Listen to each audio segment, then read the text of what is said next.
Playing Hogwarts Legacy feels like going to a Disney park for the first time. When you launch the game, you feel a distinct rush of adrenaline as you survive your first dragon encounter. You're left in awe as you glance at an isolated room from afar, only to then feel an equal sense of nostalgia as you're riding the rails of the Gringotts Bank. I actually went recently to a trip with my mom to Orlando Disney to see their depiction of Hogwarts. I can confidently state that seeing that castle in person gave me a comparable feeling to when I was exploring it for the first time and its video game counterpart. The first 12 hours of the game are honestly a dream come true.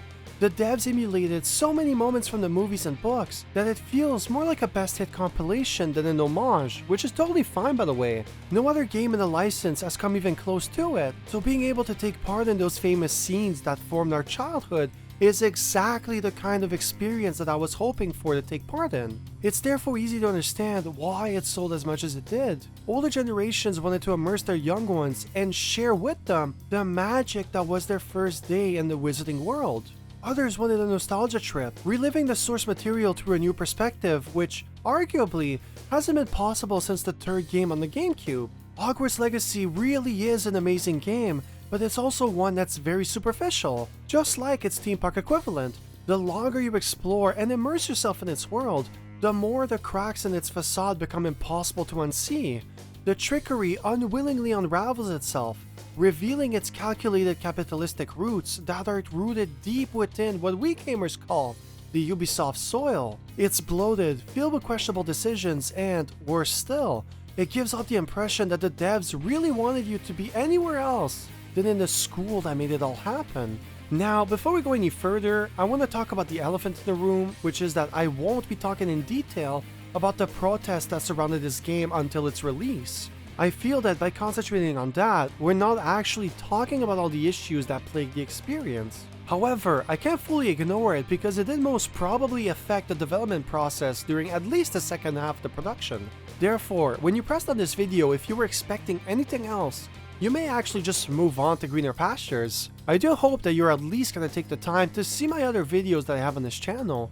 For example, if I had to recommend one, I'm genuinely really proud of my Layers of Fear video. It's more educational than what you'll find in most other videos that are made on this video game, so I do hope that you're at least going to take the time to check it out, if you haven't already of course. Although for the rest of us, I want to prove to you my conviction towards this game. In order to make this video possible, I went to Orlando, Florida's Universal Studio with my mom in order to, among other things, get the footage that I needed for this video.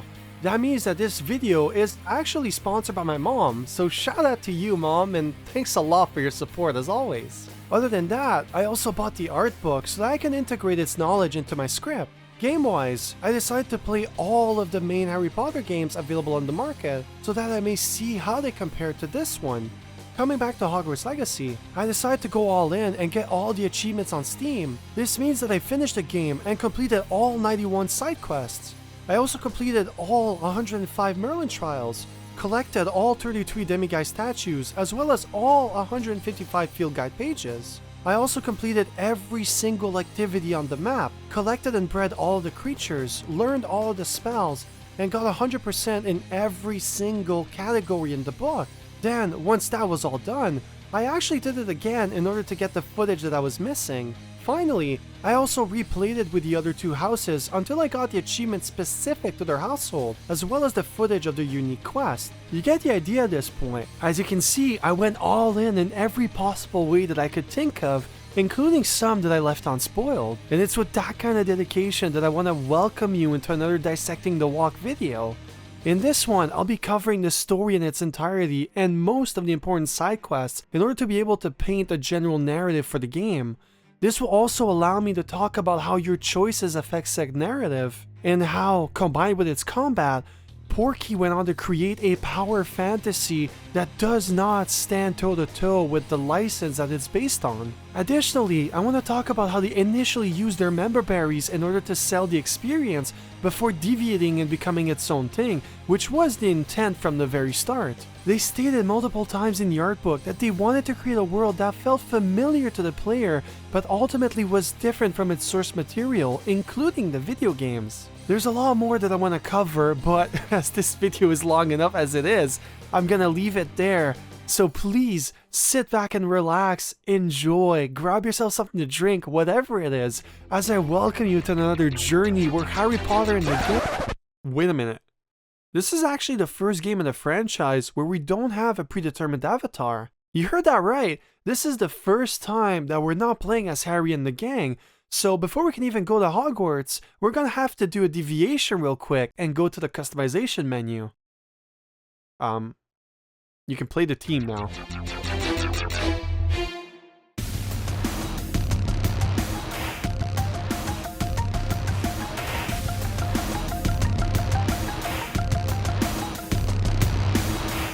The team knew from the very start that they didn't want to emulate the movies. They knew that they wanted to pay homage to the source material, but ultimately wanted to make the player experience something new and equally exhilarating.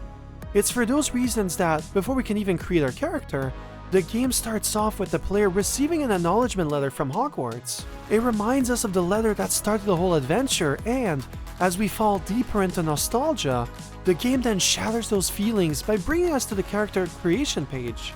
This makes it clear to the player that he's entering new uncharted territory. You won't be following the gang as usual because you'll be playing as someone that didn't really appear in the current canon. You're on your own separate adventure, which means that, for once in a very long time, your decisions as the omnipresent god will actually matter. Your path isn't predetermined by the guidelines of the story, so naturally, it allows the player to start fresh and create someone that represents them on a deeper level. To do so, you get to choose from a variety of skin tones, facial compositions, hairstyles, and so much more. There's a lot here to create a basic character, but ultimately, I feel like it's lacking in most aspects. For example, in my Ravenclaw playthrough, I tried to create myself in the game, and this is the closest that I was able to get, which honestly isn't really that close. Like, it's so far in fact that he reminds me more of a younger Edward Kenway from Assassin's Creed Black Flag, which is also why I named the character after him. Yeah, I know, it's quite original, but fun fact, I actually named most of my characters Hideo Kojima because of a fun insight that I have with my brother. So this is actually original for me, which is, I know it sets the bar really low, but it is what it is. Also, while we're at it, here's me attempting to create Hideo Kojima in the game, which is also very disappointing in my opinion. If I had to sum it up, the problem is that the game only has a limited amount of presets and no gauges to play with, like in the Fallout series for example. In those games, you get to select a preset and then immediately start modifying every little characteristic until you get to the desired outcome, of course. Plus, this mechanic is found in almost every category, which means that you can use it in order to create either some really terrible looking creatures or a character that will fulfill all of your deepest fantasies. If you want a more recent example, you may go on Google Image and check out what fans have done in the character creation of Dragon's Dogma 2. The settings are so versatile that it allows them to create pretty much any character from any franchise. It's crazy considering that it was released only a year after and offers a gargantuan amount more customization than Hogwarts. Crazier still, you can also go the other way around and realize that Fallout 3 had more options and it was released 16 years prior to this game. Paradoxically, when reading the 2 pages dedicated to this mechanic, you'll learn that the devs wanted to give you a limitless amount of options when creating your character. Jeff Bunker, the art director of the game, had this to say when he was questioned about this exact fact. He says that, when creating your character, you will find limitless combination of heads, hairstyles, eyebrows, eye color, skin color, complexions, scars or blemishes, glasses, and voices to choose from to reflect the witch or wizard that you want to be. I don't know about you, but I don't think that this fits what he's been describing, as none of it comes even close to what I would quantify as limitless. If anything, I would argue that Fallout 3 was closer to that goal, as most of its variables came from those gauges that I mentioned previously. Although, to be fair to the dev, the next page talks about all the efforts that the team put into creating a huge amount of clothes for the player. So, if you include those as well, as you'll see later, then this quote does indeed sound more accurate. However, that section isn't paraphrased by him, but by the character art leader Tyler Libbert, so I call it bullshit nonetheless. Still, regardless of what his intentions were during that interview, the end result is really underwhelming, which then brings us to the important question as to why they decided to make it the way that they did.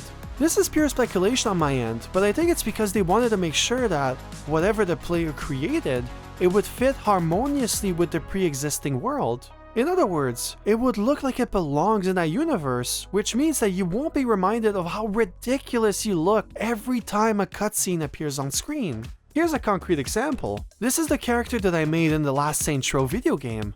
There's no denying that she looks quite unique when compared to the rest of the cast. I love it because it turns a shit game into a funny skit, but I can't say that it helped with the immersion factor. To be quite honest, it has the opposite effect, which was the goal, as the last thing that I wanted was to actually concentrate on what they were saying at any given moment. Although, where Saints Row tries to not take itself seriously, Hogwarts Legacy wants to do the opposite. The devs made it really clear in the book that they wanted the player to distinguish themselves solely by the actions that they made in the story. This was their main narrative guideline actually. It's the reason why you start off as a normal student and finish as a legend of sorts. Creating a character that looks like a monster would definitely jeopardize that notion, and, in a way, I can definitely respect them for it. I just think that they could have definitely given us more to play with because I can barely create anything worth attaching myself to, let alone something that I find visually appealing. It's also the main reason why, for most of my playthrough, I decided to wear a mask that covers my avatar's face. It perfectly fit with the Death Eater aesthetic that I was going for, and it hit the face of a character that I wasn't feeling too fond of. Additionally, I think there's another motive to creating this kind of character creation tool, and it's to control the discourse surrounding the game. A lot of people wanted to see this game fail, so by simplifying this tool, it also limited the kind of images that those individuals would make for their articles. I'll talk more about those aspects later, but for now, just give me a few seconds to finalize my character, and there. Perfect. Let's just name her something totally original, and yeah, let's go for it. I don't know if you realize this just by looking at the character model, but we're actually too old to be starting our scholarship as a first year. This was done intentionally for two reasons. The first one being that if the game started with you entering Hogwarts at the proper age, which is 11 by the way, then the devs would constantly have to limit your options in all aspects of the game. It would be the start of your adventure as a wizard, so normally, you wouldn't be learning any complicated or dangerous spells. You also wouldn't be able to explore the map as you please. Remember, in the movies, Harry only gets to visit Hogsmeade for the first time in his 3rd year, so leaving on an adventure on your own and unsupervised wouldn't have made sense beforehand. The second reason that contributes to this decision was that the devs knew that they wanted to tell a more serious story. They therefore opted for an age group between 15 and 16 years old. It's also the moment where, in real life, you start questioning your values and the decisions that defined you up to that point. Simultaneously, it's also the moment in life where we have to start planning our own future. It's a transitional period, so all of these mental and emotional changes mixed in with the new start in life is a lot to take in for any human being. From that perspective, it therefore makes sense to make this game an open world because while we're discovering the realm with our character, he's also embarking on a kind of pilgrimage.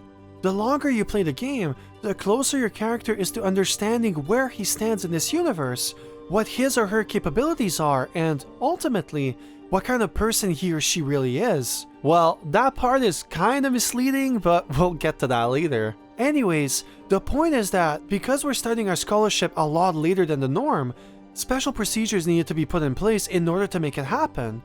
Professor Eleazar Fig, who has been tutoring us in his spare time, is also the one escorting us to the sorting ceremony. He lends us a second-hand wand for us to practice magic, informing us that our character already has some experience wielding a wand. It's also a very sneaky way for the devs to let us know that you'll have to pay a visit to the Ollivanders later on. We're then interrupted by George Osric, a high officer-ranking official in the British Ministry of Magic and a longtime friend of Fig. He's represented as a goofball of sorts, misinterpreting Fig's meetup instructions, which led him to scaring a bunch of moviegoers. Plus, his laugh is just... ugh. He then urges us to step into the carriage as he suspects that someone might be following us, which turns out to be the case. As the carriage is flying, George brings some important news to Fig, which relates to his dead wife. Miriam Fig was investigating the disappearance of ancient magic until she was mysteriously killed by an unknown assailant. Although, just before she died, she sent an owl to him, warning him about the growing threat that Ranrock is to the wizarding world. At the same time, the owl also brought with him a box with a mysterious symbol engraved on it. More peculiar still, he still hasn't figured out how to open it and was hoping that Fig knew something about the matter. After his wife's demise, he decided to honor her memory and take over her legacy, which is why he was hoping that he knew something about it. Unfortunately for him though, Fig wasn't as knowledgeable as his wife. He grabs the box and states that the container is made of goblin metal, and before he can continue, our character interrupts him and asks, "What's that glow?" I don't see a glow.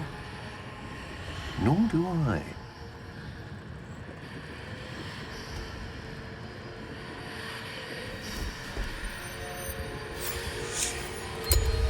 Merlin's beard. How did you... Wait! We did... a freaking dragon shows up out of nowhere and rips the card into 2 pieces. George, too terrified to use the apparition ability, ends up being swallowed by the dragon. As a cool little detail, our character then turns around and is able to see the Testrals for the first time. The dragon then proceeds to shoot a fireball at them, which forces them to jump out of the carriage. Only the driver thinks of using the apparition power to get out, which is kind of weird. I initially found this really contrived, as the rest of the scene would not have been possible if they just used apparition and left. Although, it kind of makes sense as our character doesn't know how to do it, and Fig would obviously want to fulfill his duty and protect us. Anyways, in the heat of the moment, the key escapes from its containment. When all seems lost, Fig pulls us and the key simultaneously, and, in a stroke of luck, the key ends up teleporting us to an unknown location.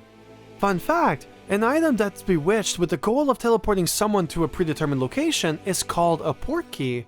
That is also the name of the licensing company that made this game. They were dubbed as such because, as they put it, their goal is to immerse players into a world that's never been seen before, which is fitting considering that both these characters also don't know where they are. But it doesn't stop it from being absolutely magnificent. I love how they seamlessly succeeded in merging the ruins with the mountain. It looks so intriguing and yet a little ominous. Locked away from society and abandoned to time, it makes you wonder why someone would build something so massive and yet so far from the charted world.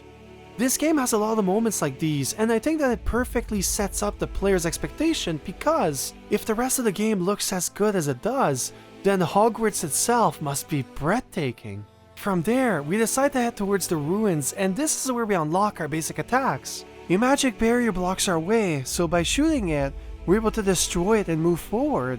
Also, I can't describe just how amazing it felt to wield the wand on my first playthrough.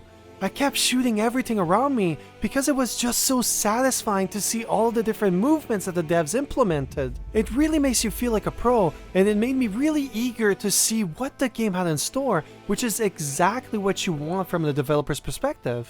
Then, as if the devs knew how I felt, they teased me by having Professor Fig use Repower on the bridge, and it's so satisfying to watch. Like, I just can't wait to have this ability. We enter the ruins, and with no clear way forward, we start exploring our surroundings. A statue immediately seems out of place, as it's the only thing that doesn't seem damaged by time. We then head towards it, and after a short dialogue exchange with Fig, we discover a path that was obscured by the statue. We follow it to the very end and find another wall with the same icon engraved on it. As we get closer to it, a black spot on the wall gets bigger, revealing an entirely new room on the other side. Interestingly enough, when Fig catches up to us, he states that he isn't able to see anything other than the wall itself. More specifically, he's able to tell that there's an enchantment on the wall, but nothing more than that. It's therefore up to us to interact with the sign and get us to the other side of the portal. Turns out that the enchantment brings them to a room in Gringotts where a goblin is sleeping at the reception.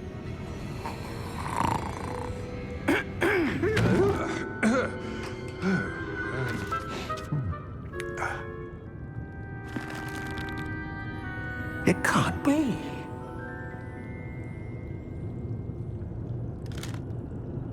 Just a moment. Ooh. Anything here?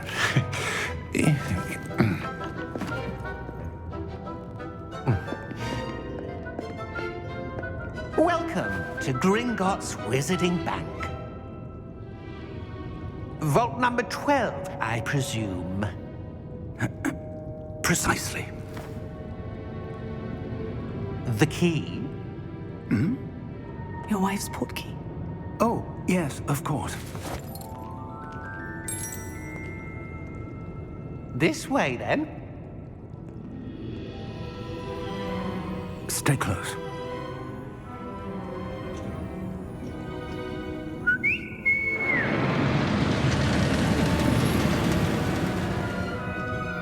After you.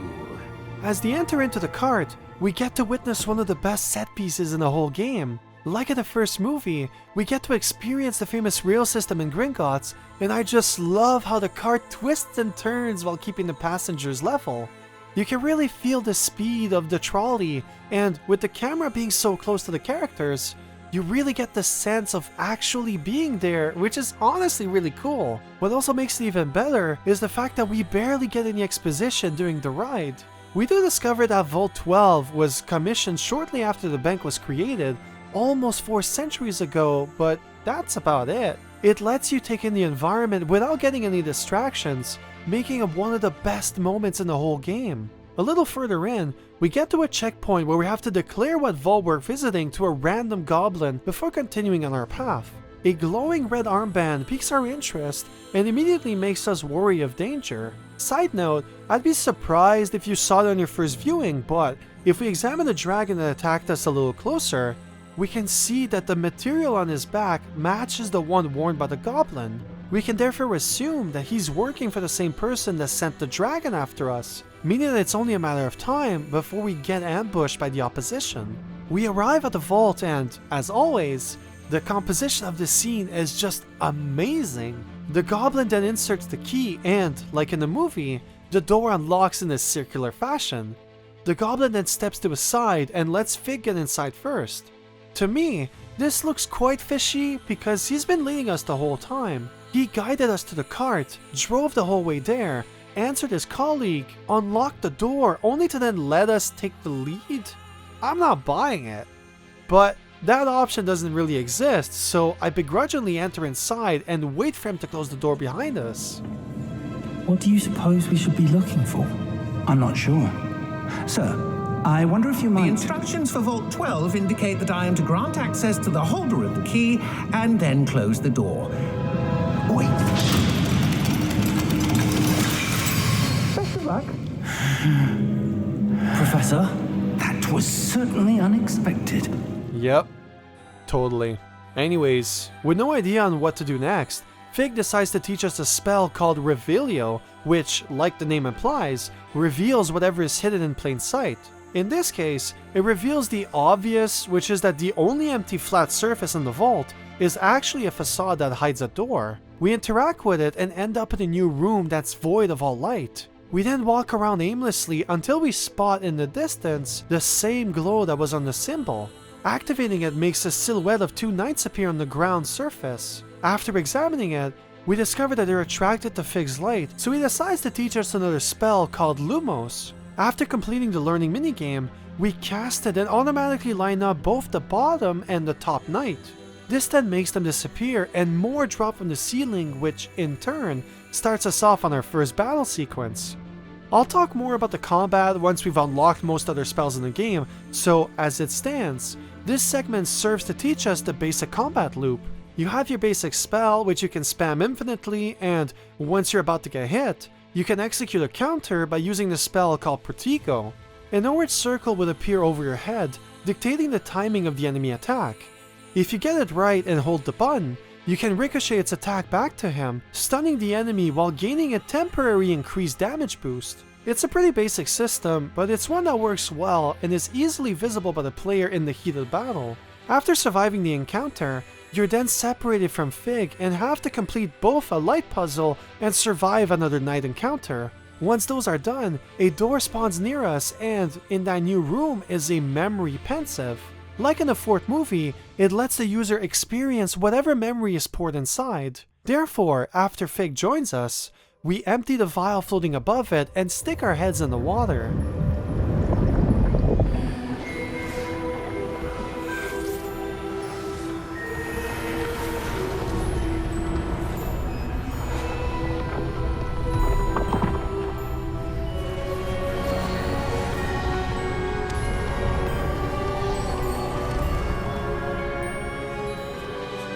All is in place. The portkey is well hidden. Perhaps too well. I wonder if the path we've created... May be impossible to follow. It will only be impossible for one who cannot see traces of ancient magic as I can. Your ability to see what others cannot will not be enough, Percival.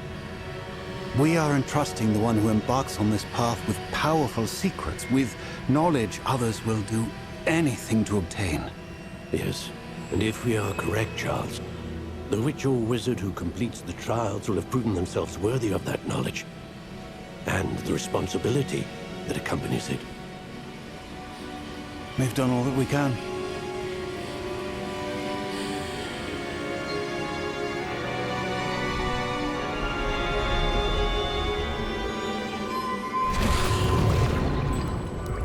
That's what you're seeing. The glow that surrounded them. Yes, sir. Astonishing. Then, because we found what we're essentially looking for, Ranrock shows up in true villain fashion to take the knowledge from us. At the same time, just so we know that he means business, he kills our goblin guide because he dared tell him that whatever we found is ours to keep, as we're the ones that showed up with the key. Fig then attacks Ranrock, who overpowers him almost instantly. The battle then ends just as rapidly as it started, as a failsafe is triggered, spawning a knight of colossal size. In the heat of the moment, we find another exit and, with the use of ancient magic, end up teleporting both us and Fig into the middle of the forest. After they're both brought back to their senses, Fig then recognizes where they are. They start following the path, and soon afterwards, we get to see both the reason why we bought the game and why you decided to watch this video in the first place. Do like and subscribe if you've enjoyed yourself so far. Overall, I really love this intro sequence. We visit 5 different locations, learn a few spells, get a taste of the combat, and experience some of the most memorable moments in both the game as well as in the movies. All of it is also presented in a way that feels natural and therefore serves the story before being used as tribute to the source material. The only issue that I have so far is called ludonarrative dissonance. It's a fancy combination of letters which depicts an inconsistency or paradox between the narrative of the game and its gameplay. Here, we're supposed to be a student that didn't have a magical upbringing, who just started learning magic and who has years of catching up to do. It's also for those reasons that Professor Fig is escorting us to Hogwarts. In practice, however, it feels more like the roles are reversed and that Fig is the inexperienced one. We're constantly pushing him from one location to another, bringing him through doors that he can't even see. He's also oblivious to the connection between the goblin and the dragon until we point it out as well. The only thing that really attempts to shift this inconsistency is the fact that he teaches us some basic spells when the need arises. They're so basic, in fact, that it's obvious that all wizards would have learned it in their first year at school, so us not knowing them does drop our reputation quite a bit. Although, that's short-lived as it's immediately brought back up by us executing them perfectly on our first try. We're also the one who completed both puzzles, got to the vial first, and saved us behind during the final conflict. It's clear that the devs wanted to make us feel like the chosen one, and therefore made everything work in our favor, but at the same time, they went so far up that spectrum that it made Professor Fig kind of redundant and slightly annoying.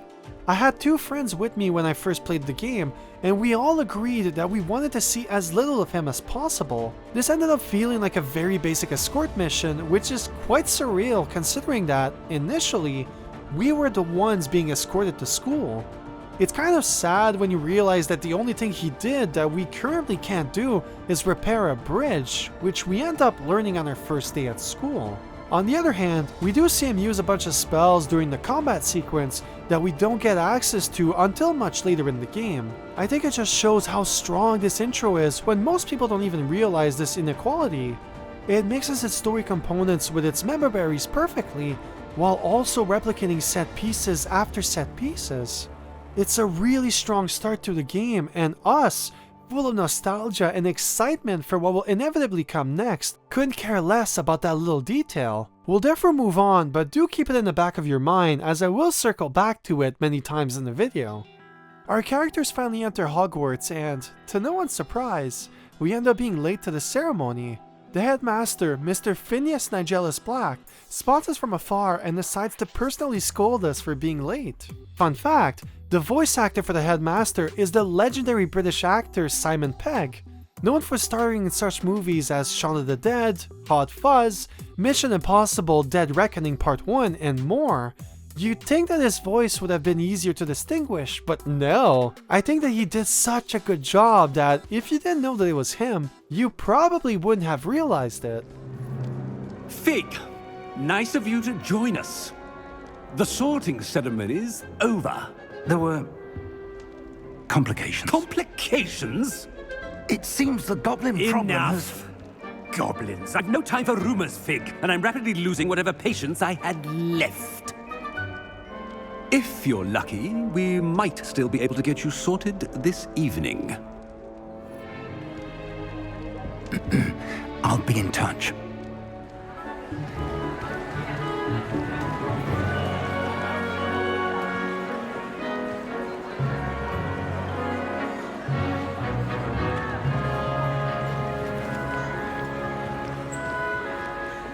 Professor Weasley, we've one more to be sorted.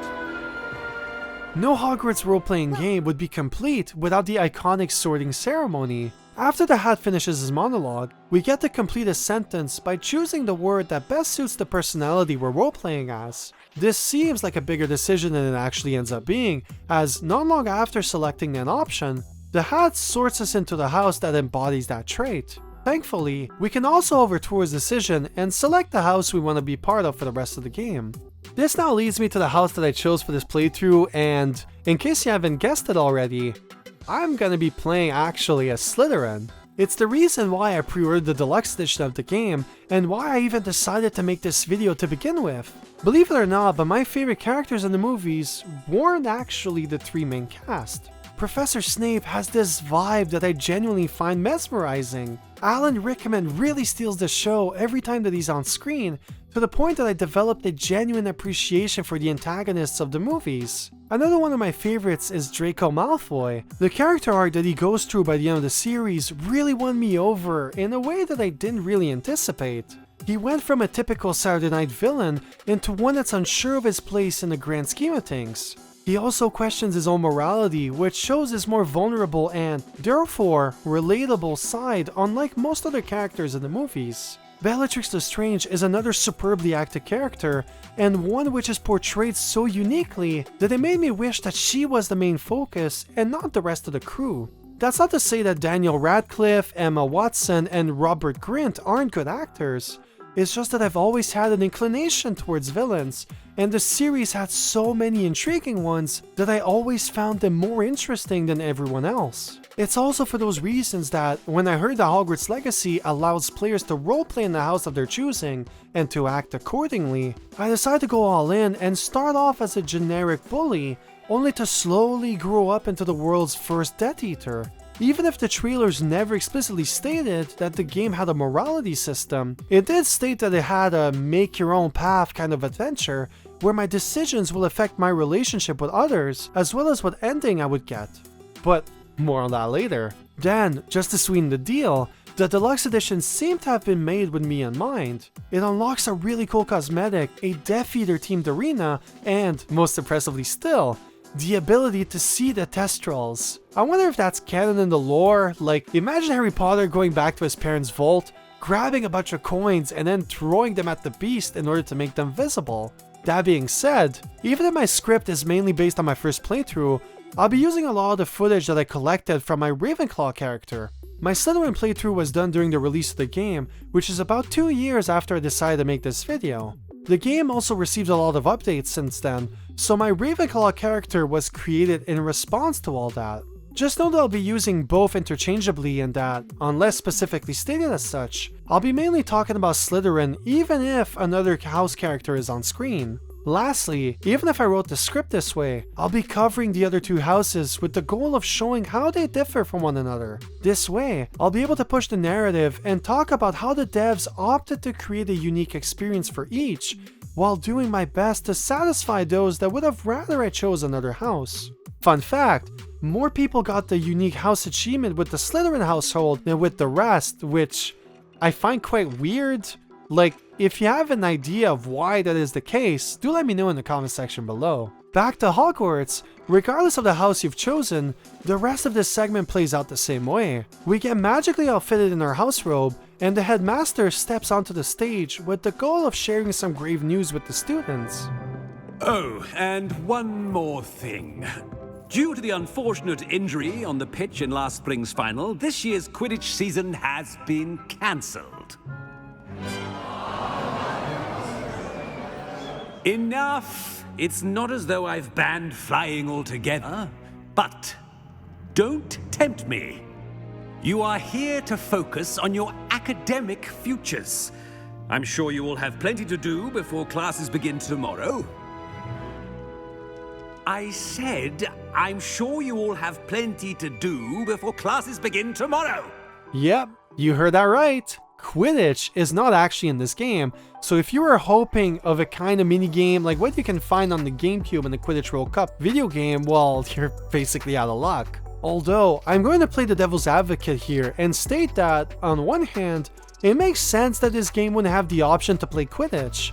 This game already has a lot going for itself, and none of its gameplay mechanics would naturally contribute to the realization of another. From the development standpoint, it would mean that a lot of resources would have to be dedicated towards a mechanic that doesn't serve any other purpose than the one it's been specifically made for.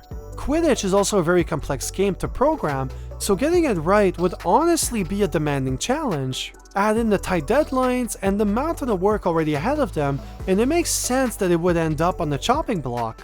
On the other hand though, Warner Brothers did contract a Quidditch-only game, which was in production during the same time as Hogwarts Legacy. It has a single-player and a multiplayer mode, so knowing both Portkey and their publisher, it will be full of cosmetic add-ons and maybe even more, right? I'll be covering both the old and the newer version of the game and during my conclusion for this video, so we'll see how it fares further down the line. In the meantime, a fan-favorite character, Professor Weasley, and yes, the very same Weasley family that sheltered Harry in the movies, is asked by the headmaster to bring us to a common room. Each house has its own cutscene, of course, so mine shows both characters arriving in front of a darkly lit brick wall.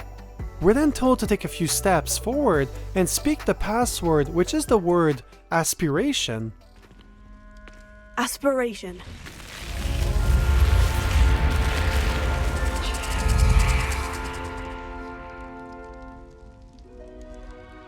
Well done.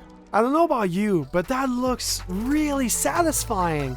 I'd honestly pick this house over the rest every time, just to see the door appear every time that I get near it. It's honestly one of my favorite, if not my favorite animation in the game, and it's one that I never get tired of watching.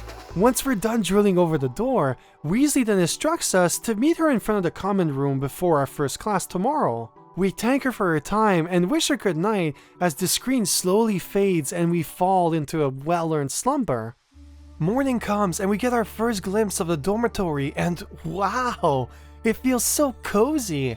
I just love the arcs that help refine the walls, making the room feel more spacious than it actually is. I honestly wouldn't mind staying here if I came to Hogwarts. The beds look nice and the dark green tint blocks all exterior light better than most alternatives.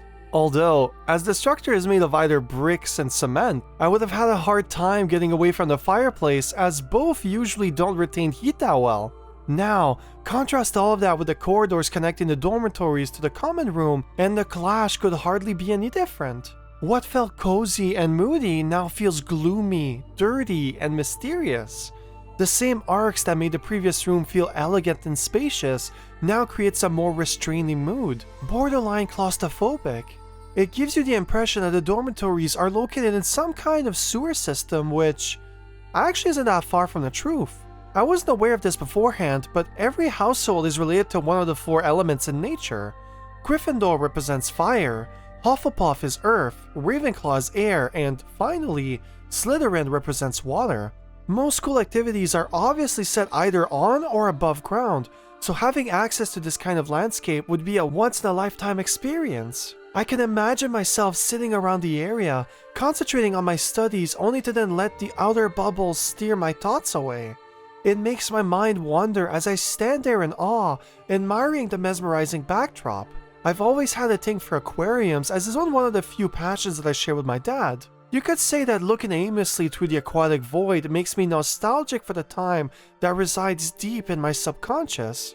I don't remember much from that period of my life, but that feeling is still there, and that's also how I would describe the rest of the room. The controlled waterfall that's created in between the stairs feels unusual in the most surreal way. It completes the murals of the staircase quite well, as they depict a ship that sank to the bottom of the ocean after a confrontation with the sea serpent. In real-life folklore, people kept changing the shape of the monster in order to adapt it to the trends of the time. It therefore morphed from a snake or a worm-like subject into an octopus or squid, only to then go back to its roots. Different people have seen the creature over time, but none would survive to tell the tale, which means that no one really knows what it actually looks like. In a sense, we represent the serpent as we go up and down the stairs. Swimming above, we're a force to be reckoned with, waiting to destroy all Gryffindor go-doers when they least suspect it. Running downwards, we sink to the bottom, restlessly dreaming until the day that we can rise once more to conquer the hearts of men.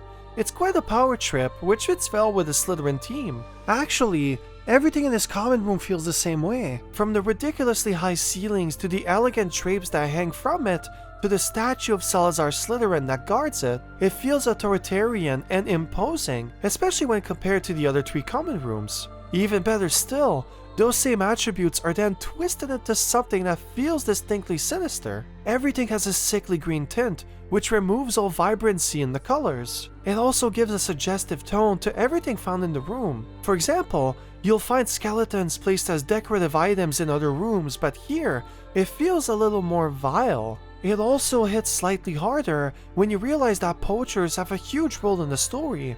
It's really impressive how our opinion is often influenced by the environment. Even if that same skeleton can be found in other settings, setting it here makes it seem that bit more dangerous. It looks depressing, which is very appropriate as most Death Eaters grew up in the Slytherin household. Fun fact, not all Voldemort followers actually came from this household. Peter Pettigrew, for example, is actually from Gryffindor, which is crazy considering that he contributed to the death of both Potters and had a key role in resurrecting the big man himself. Then, there are others like Igor Karkaroff, who didn't go to Hogwarts. Remember that the Gryffindor households are named after the founding fathers, so the chances that the school in Bulgaria also has the same creators is really slim. Just goes to show how it is not our abilities that show what we truly are. It is our choices. Well said, Dumbledore. Anyways, I really love the aesthetic of this household, as you can definitely tell, and it's certainly one of the most memorable rooms for me in Hogwarts. Although, after admiring it as much as I did, I can say that I'm really curious to see the other households that the devs made for the game. I mean, in the movies, we've only really seen the Gryffindor resting place, with the exception that one scene in the second movie where we get a glimpse at the Slytherin common room. Therefore, I suggest that we make Professor Weasley wait for us a little longer and head inside the other common rooms. If Slytherin is located deep below water, then I'd recommend that we head next to the one that's slightly higher in altitude. The Hufflepuff household is located in the Hogwarts cellar. The entrance is actually hidden inside a huge barrel, and if you forget the password or you've chosen another household, it will spray you with vinegar every time you get near it. If you wish to get in, you need to tap a specific pattern on an adjacent barrel. Then, the front panel magically tosses itself to the side, revealing the entrance to the common room. Although, same as before, our first look doesn't actually start with the main living quarters, but inside the dormitory, and honestly, it's probably the closest we'll ever get to living in the Shire of the Lord of the Rings. The curvature of the room makes you feel as if you're deep underground. It also feels a lot more welcoming, not only because of how the room is separated, but also because of its use of bright colors. Yellow and light browns are the two predominant colors, and therefore make the room feel more natural and cozy. It fills you with positive energy as you walk along the halls, absorbing the essence of the day as you get ready for your classes. They even made a door that really looks like the door that Bilbo has in the first movie, which is really cool. I love its... Wow, it's absolutely beautiful. I just love how the plants are growing all around the common room. It gives off this distinct solarium feel as the colors of the plants bounce off the contrasting room. Plus, with every door having its own light source, along with the natural light coming from the side panels, it really makes the whole place feel like your own secret little home. It's spacious and bright, offering a lot of opportunities for creative activities, while also offering all of the commodities that we're used to. It's absolutely stunning, and it's a must-see for any fan of the Lord of the Rings. Next up is actually Gryffindor, which I found quite surprising. On top of the door requiring another password than the one being used in the third movie, it also looks way different as well. When you appear in the dormitory as usual, you realize instantly that it's a lot more spacious and open than in the movies. If you may recall, we get a quick look of the sleeping quarters in the third and fourth movies, and this doesn't match that at all. That's not to say that this isn't good, because I do prefer this a lot more than the alternative. It really felt as if they were living in a shoebox in the movies, so seeing the opposite would indeed be more ideal for students. Plus, with it being a magical school where anything is possible, it makes a lot more sense that they would be able to create bigger and spacious rooms without being limited by the architecture. A small touch that I really like is that they added a study area in the corner of the room. I can imagine a lot of students using it for last-minute studies just before major exams. One other thing that jumps out at me is how this household in particular feels like it's going for a distinct royal vibe. The carpets and the patterns on the drapes remind me of those typical designs found in medieval movies. The walls that connect the dorms to the common room are filled with beautiful tapestries and paintings. They also have a miniature living room that feels like it's on the edge of a castle, overseeing the land below like kings looking at their flock. There's a certain pride that can be felt when walking through the Gryffindor house, which is quite fitting with the movies. You can sense the long lineage that influenced its reputation, as well as how prosperous it has made itself over the years. This is especially interesting when you realize that the other two households didn't really have that aspect going for them. Hufflepuff and Slytherin were more about the experience of being there. Slytherin feels dreamy with a tint of melancholy, while Hufflepuff makes you want to grab a shovel and plant a bunch of mandrakes. I think that this can be easily explained by the fact that the license follows three young students from Gryffindor. They made the area represent how the fans would have wanted to feel when visiting it for the first time. It respects the source material very well, and the few little additions found are those that the fans would have expected to see when walking around the dorm. For example, we see the signature moving paintings on the walls over the same tapestry that we've grown accustomed to seeing. The frame of the room reinforces the castle vibe that I mentioned previously, but combined with the house flags, it also adds a sudden Quidditch vibe to it all.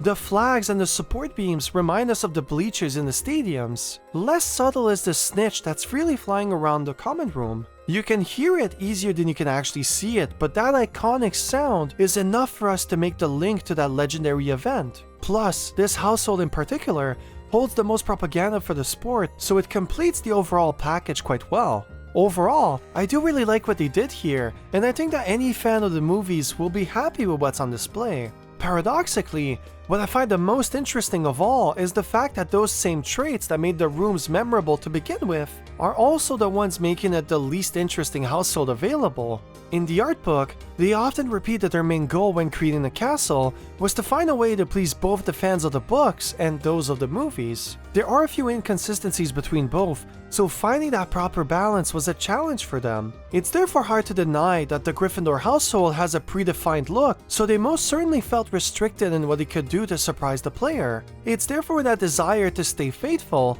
that they also made it less memorable. Every household has an aspect that makes them what they are, and here, it feels like the main reason to see it is because of the fan service that it does, and not because of the cool things that it has going for itself. A similar thing can also be said for the last house on the list, but unlike Gryffindor, I think that it uses its colors and composition way more effectively, giving out a unique sense of grandeur when compared to its peers. Ravenclaw is the highest household in the castle, and that's quite fitting as they represent the element of air. You'll see wing patterns on the countless windows surrounding the household. Stars and sun-like patterns cover most of the ceilings, giving the room a unique curvature which reminds us as much of the ground level as it does of the sky that swallows it. Add in the carpets, we usually have flower-like patterns, and you get a simplified representation of all planes of life. It's therefore also fitting that this is the only household that has an accessible rooftop, which leads to one of the best views of Hogwarts in the game. I could imagine being a student here and spending a lot of my sleepless nights looking at the night sky while feeling like a speck in a limitless sea of possibilities. Overall, I do like the general concept and play, and I do very much love how seamlessly the doors and windows complete the ceiling architecture. It stands out even more when you compare it with the rest of Hogwarts that never really gets even close to this level of symmetry. However, my main gripe with it is the monotone feel of it all and the fact that, well, it doesn't really look like a living quarters for a bunch of students. It looks more like a rich gentleman's club with how the rooms are mostly empty, with luxurious furniture being placed in strategic places. A statue of the founder watches over the room like a deity connecting the world of the gods with those of the living. Students are also cluttered together in small groups, as if they were having a private discussion, which we know they aren't, but I'll get to that later. Basically, I'm not sure that any studying can really be done here other than in the dormitory or outside of the common room. Instead, it makes me want to just sit down at a table somewhere and wait for a clerk to show up and offer me a butterbeer. Still, just remember that this is a one man's opinion, and if you disagree, please let me know in the comment section below. Speaking of connecting with people, I think that we made Professor Weasley wait for us long enough. I mean, she's been standing there in all 4 of my timelines, so the least that we can do is end her suffering for at least one of them. Whichever household you ended up picking, the rest of the mission basically plays out the same way. We meet up with her and she gives us a magical book which serves as the database for everything that we do in the game. In lore, this book is supposed to help us catch up with the students in our year. It acts as an agenda for all our lessons and extra curriculums. It also acts as our tour guide, sharing fun facts about important memorabilia around the map, while also guiding us through the never-ending landscape that is the game's layout. If that wasn't enough, it also keeps tabs on everything we've collected throughout the game and so much more. I'll talk more about it once the game opens up and I can finally get into the nitty-gritty of the gameplay. For now, we get a quick tutorial on how to maximize our time, not only as a student, but as a tourist in Hogwarts. For the former, we're taught how to use Floo powder to rapidly get to places we previously unlocked. It's basically this game's version of the fast travel system, but integrated in a way that makes sense within the universe. Fun fact, the travel system didn't immediately start off as the iconic Floo Flame system. A lot of other alternatives were considered during production, and the one that stuck the longest was a toad statue that would eat the player and spit him out at a connecting statue. However, it was replaced by the Floo Flame because it was the canon method of transportation in the lore. Same as in the movies, the player would have to find a chimney and then enter a whole animation which would, at the very end, allow him to teleport to another point of interest. The problems were that the system was too restrictive and that Hogwarts, in lore, has some very severe rules related to the use of magic when traveling in and out of the premises. After some extensive experimenting, they ended up with the system that you see on screen. In the game's lore, it's a nod to the creator of the flame, Ignatia Wildsmith. She talks to you every time you get near her and, visually, it still has the same essence as the famous scene we saw earlier. From the gameplay side, making it a small sign on the wall instead of a life-size chimney allows them to easily cover all strategic places without sacrificing the authenticity of the world. This was very important to them because they knew that Hogwarts would be rendered as a massive castle with multiple overlapping rooms and floors. They also knew that, if they got this wrong, players would find it frustrating to navigate around the castle. Therefore, adding Floo Flames every so often would help guarantee a universally faster way for traversal for those less keen for learning the layout. It's also for that reason that they felt the need to integrate a GPS system in the game. It is said that some pages of the book are enchanted and therefore are able to track the player's movement, showing him in real time where he is at any given moment, kind of like the mischief-managed parchment from the third movie. It also makes sense that the teachers would give us a guide like this because 1. They wouldn't want us to be like Harry on our first day at Hogwarts, and 2. All other students had 4 years to get used to the castle's layout, and I can certainly say that even without the guiding system, you will get lost on a regular basis. Ironically, it's actually the best part of the experience. If there's one thing that the devs succeeded in doing with Flying Colors, is making the fortress feel real. It's absolutely massive, majestic, and highly detailed. Corridors intertwine and branch out, constantly leading you down paths that you've never visited before. There's just so much here to experience, which is accentuated by the last reason why the professor gave us the book. As you lose your footing, you'll be constantly bumping into things that stand out from the environment. In any other game, you would find something cool, look at it, and then move on with your day, but not here. The devs really wanted to make exploring Hogwarts more personal and rewarding. So by using the Revealio spell in any room, you'll often discover a transparent page floating in front of an object. Interacting with it gives you a brief description of what it is, while also unlocking it in your glossary. This is a genius idea because it has 2 positive effects on the player. The first is that it immediately rewards you for exploring, turning a normal walk through the halls into an Easter egg chase. There are so many times where I decide to delay my obligations just to see where a new path could actually lead me. By doing so, I knew that I would discover something new about the world and that those would lead me to new pages. Plus, when you realize that a lot of objects that you can find were also in the movies, you'll be surprised at the amount of times that you'll go, "Whoa, it's the Goblet of Fire from the 4th movie! Oh my god! Why did they think this was a good idea? Oh shit! It's the rat cut from the 2nd movie!" You'll feel as if you're filling up a scrapbook with all the things that you saw. It therefore feels rewarding when you look back at it all and realize that you actually found most of it on your own. Plus, just to sweeten the experience, you might discover some cool moments along the way, like a ghost wanting to get revenge on another one of its peers. Although, my favorite will be this corridor here, where the music can be heard from an adjacent corridor. It takes you off guard because nothing in the game really changes the ambience music, so hearing it here really piques your interest. You get close only to discover that the paintings are having a band session. It's such a memorable moment because of how unexpected it is. The last time that I felt this way was actually when I was playing Elden Ring. After like 60-70 hours of exploring and killing stuff, I get to a village where, for the first time ever, the enemies didn't really care that I was there. They just kept dancing and doing their own thing, which felt surreal to me. I was able to, for the first time and only time in the game, just sit down and immerse myself in the moment. For a few minutes, it felt like I had witnessed something that I shouldn't have, and that feeling is very hard to explain, let alone recreate in a video game. Here, it's basically the same thing. This is the only corridor in the whole game where paintings are interacting with each other to this extent, so it naturally creates a moment that feels real, even if it's totally superficial. I just wish that, like in Elden Ring, I could sit down on a bench or something and just listen to them jam their hearts away, but I digress. Also, in case you were curious, you can't just sit down on the ground either, which is pretty lame.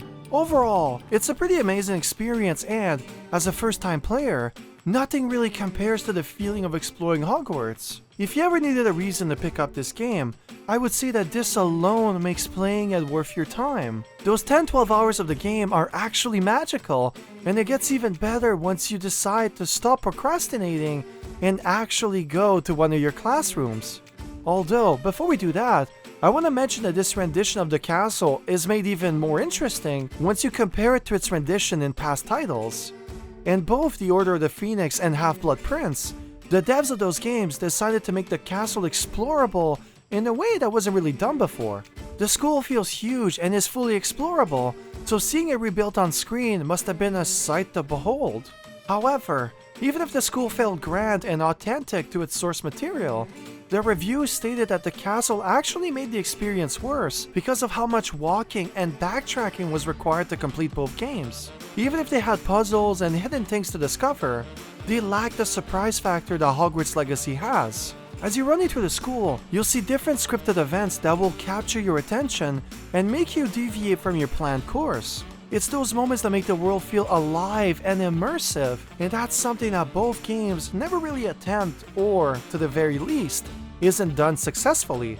Add in the lack of a teleportation system, the lack of unique locations, as both games are mainly spent in Hogwarts, and an overall lack of compelling gameplay systems, and it's easy to see why the games aren't remembered by the mainstream public. Regardless of how big and convoluted the castle felt at the time in Hogwarts Legacy, it certainly never felt boring to explore. It often felt as if something magical was hidden just around the corner, so even during my second playthrough, I never got tired of feeling the liminal space that formed the school. Obviously, running around the school can compare to the excitement that is to actually taking part in your regularly scheduled classes, and there's no better way to start an education than with one of the most iconic courses in the movies. Shortly after getting the book, you get to choose between going to the familiar Defense Against the Dark Arts class or going to the less iconic Charms class. Obviously, I went with the first option, and it's exactly what we all wanted. We enter the classroom and the teacher starts her lesson by hitting our nostalgia factor almost immediately. Like in a movie, we get to learn the spell by practicing it on a feather before moving on to a human-sized dummy. Finally, after proving to her that we can do it, we get to duel with another student like in the second movie. Sebastian, a Slytherin student and one of the main side quest givers, is summoned to duel us. Regardless of if we beat him or not, and let's face it, we totally did, class ends and we're given the option to either humiliate him or remain humble and stroke his ego a bit.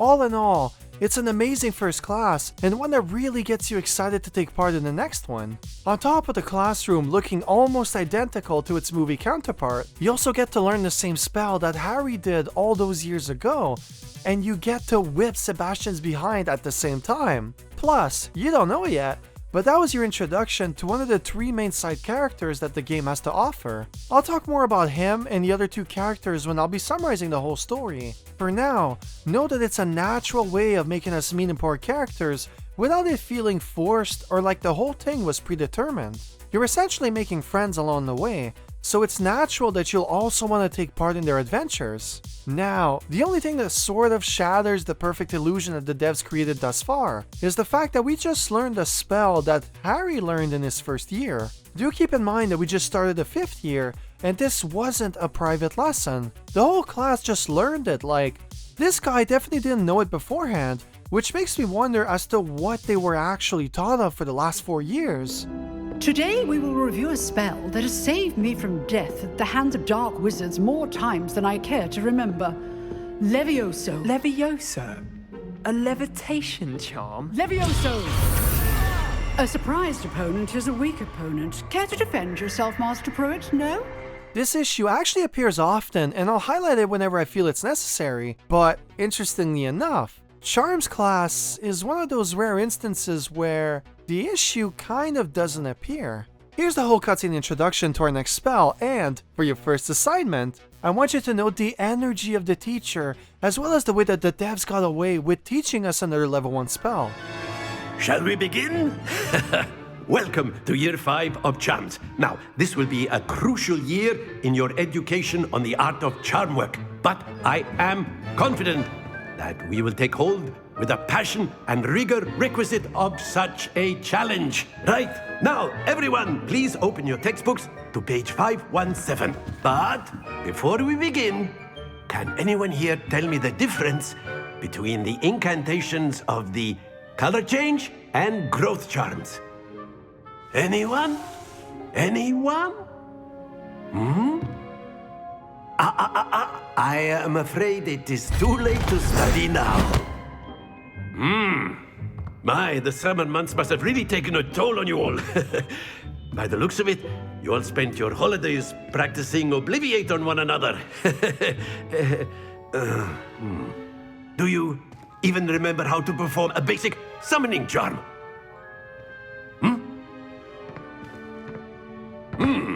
Well, it seems that we are in dire need of review. Everyone get into pairs and take positions on opposite sides of the classroom. Now let's put those textbooks to use as the blunt objects you so believe they are, and take turns summoning them out of one another's hands. Only one book will be needed per partnership, Miss Dale. Thank you. Get into place now.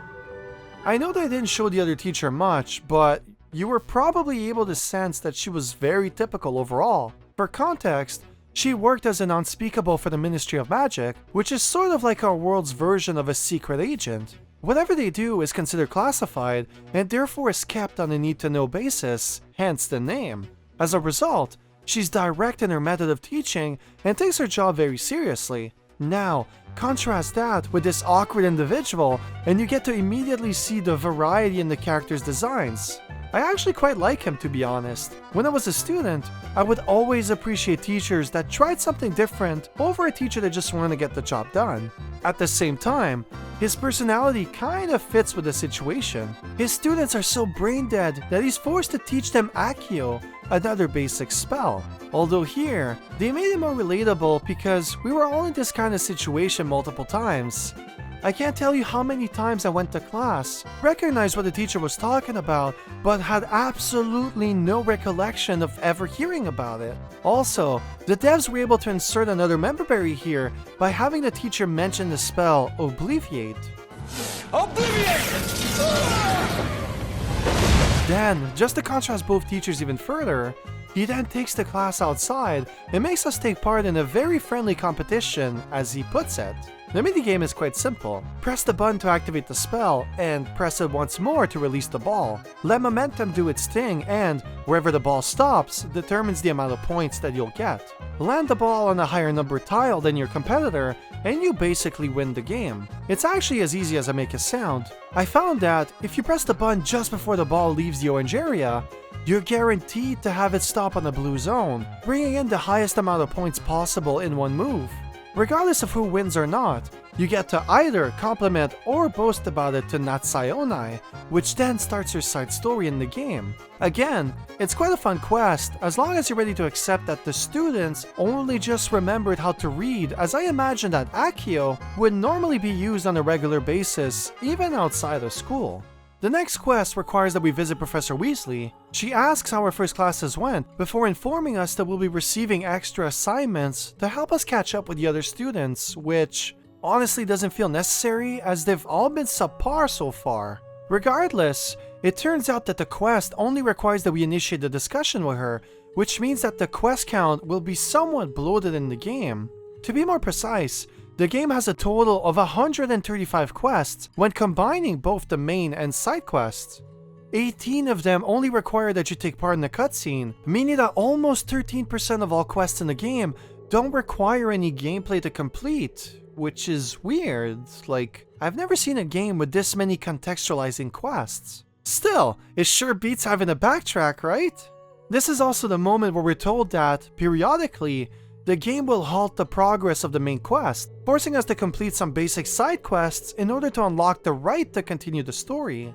However, before y'all start picking up your pitchforks in disgust, the quest is actually quite insignificant. You meet up with Professor Ronen, who tells you that before he can teach you the awesome Reparo spell, which Professor Fig used to fix that bridge, he wants you to follow the markers on the map and collect 2 floating pages with the Accio spell. Walk about 50 meters, collect one, walk another 50 meters and collect the other one. Then go back to the teacher and tell him that you've collected the pages. Mind you, he doesn't actually ask you to show it to him or provide any proof for that matter. He just takes your word and proceeds to teach you the spell. Kind of a missed opportunity, as having the option to lie to him would have allowed us to roleplay that way. Anyhow, this quest takes less than 5 minutes to complete, and it makes you almost as versatile as Professor Fig, so who am I to complain? These quests serve 2 purposes in the game. The positive is that it helps ensure that the player has the requirements for the quest ahead, meaning that the devs designed the quest and those preceding it with that skill in mind. The downside is that it was made this way to intentionally pad out the runtime, as it forces the player to stop absorbing the story so that they can go and complete some busy work. Here, it's a freaking joke, but it does have the potential of becoming worse later on.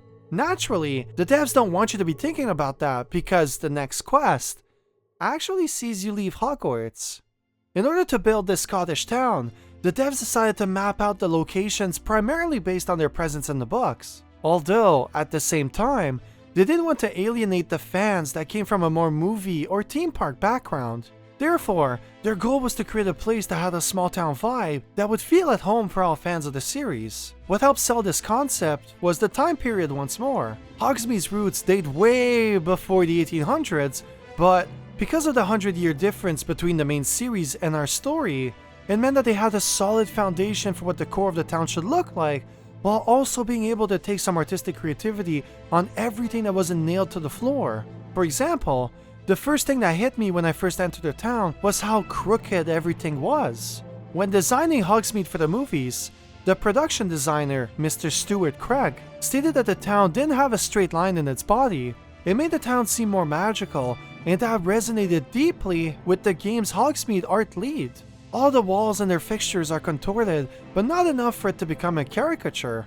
It's really cool because it's another way that shows how both the Muggles and the Wizarding world are so far apart. We do see a few similarities, as constructing rectangle buildings is a very European approach to architecture.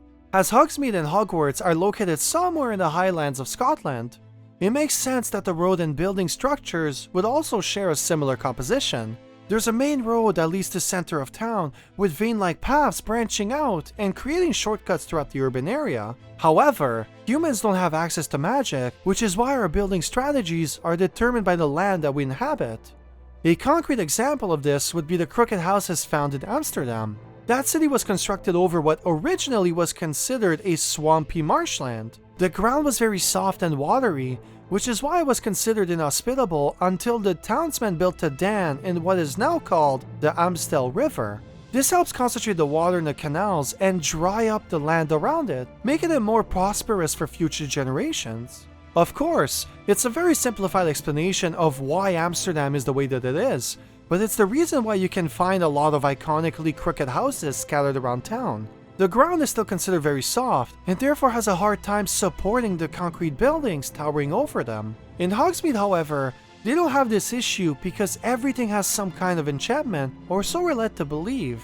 Plus, with the use of magic, I doubt that paying for construction materials is a thing here, as you can magically make anything appear with a proper spell. Do note that I obviously haven't read the books, so I don't know if this kind of stuff is actually explained at any point. All I do know is that J.K. Rowling didn't have any interest in explaining a lot of the societal fundamentals of the Wizarding world, so questions like, do wizards pay taxes? Is Hogwarts a public school, as the Ministry funds most of it, and most wizards from the region, no matter how rich or poor, seem to attend a scholarship there? How do salaries work in a world where a lot of it can be magically created? You'll find lively debates on all of these topics online, but concretely, there isn't a proper answer. Little side note real quick.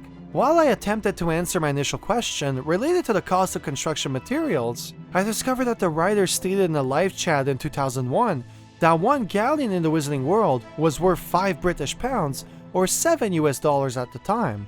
However, you will also find a Reddit thread of someone that actually calculated the cost of each item and ended up with a totally different number, with a galleon being $25 US instead of 7. Personally, I find this person's estimate more accurate because, if we take the writer's word for it, stuff like the amount of chocolate bought by Harry in the first movie would be, in her opinion, around $5 instead of the suggested $18 US from the Reddit thread. The wand that he bought would be closer to $49 US instead of $175 and more.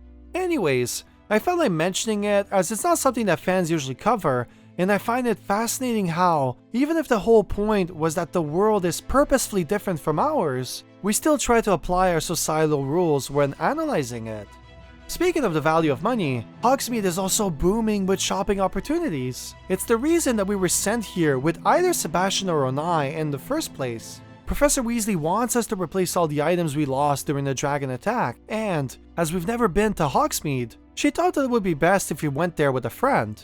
Now that we're here with whichever one that you chose, which is obviously Sebastian in my case, he leaves to complete some personal errands, making it our job to visit 4 different shops and get the required supplies. We can visit them in any order that we want, but as I debated on the cost of wands just moments ago, I thought it would be nice if I started off with the one that's the most iconic.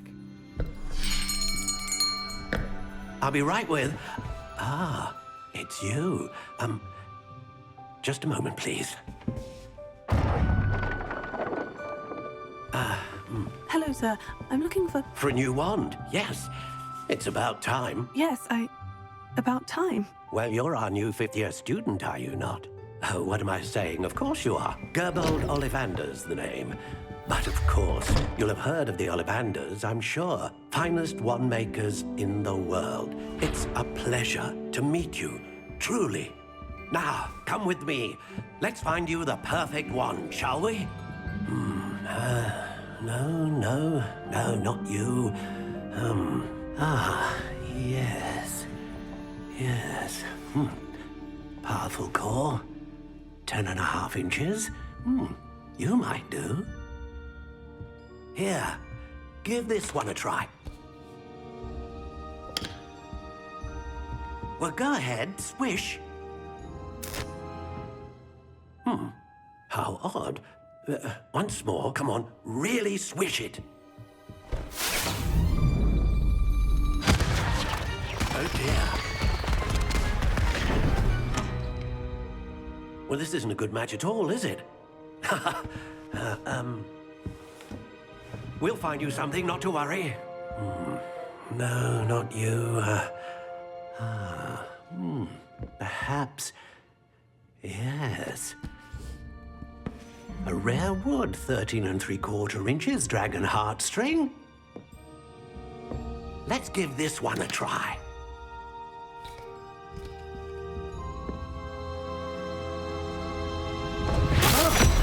Oh, goodness. Looks like it's back to the shelf for you. This is proving to be trickier than I had anticipated. How perplexing. Where are you? Perhaps you? There you are.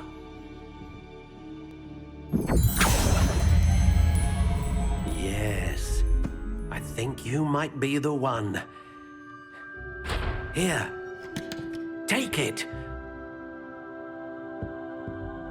Obviously, the one that we don't get to see is the one that we get, but this also allows us the opportunity to actually customize it. It's a really nice touch. I love it quite a lot, even if, spoilers, it doesn't affect the gameplay in any way.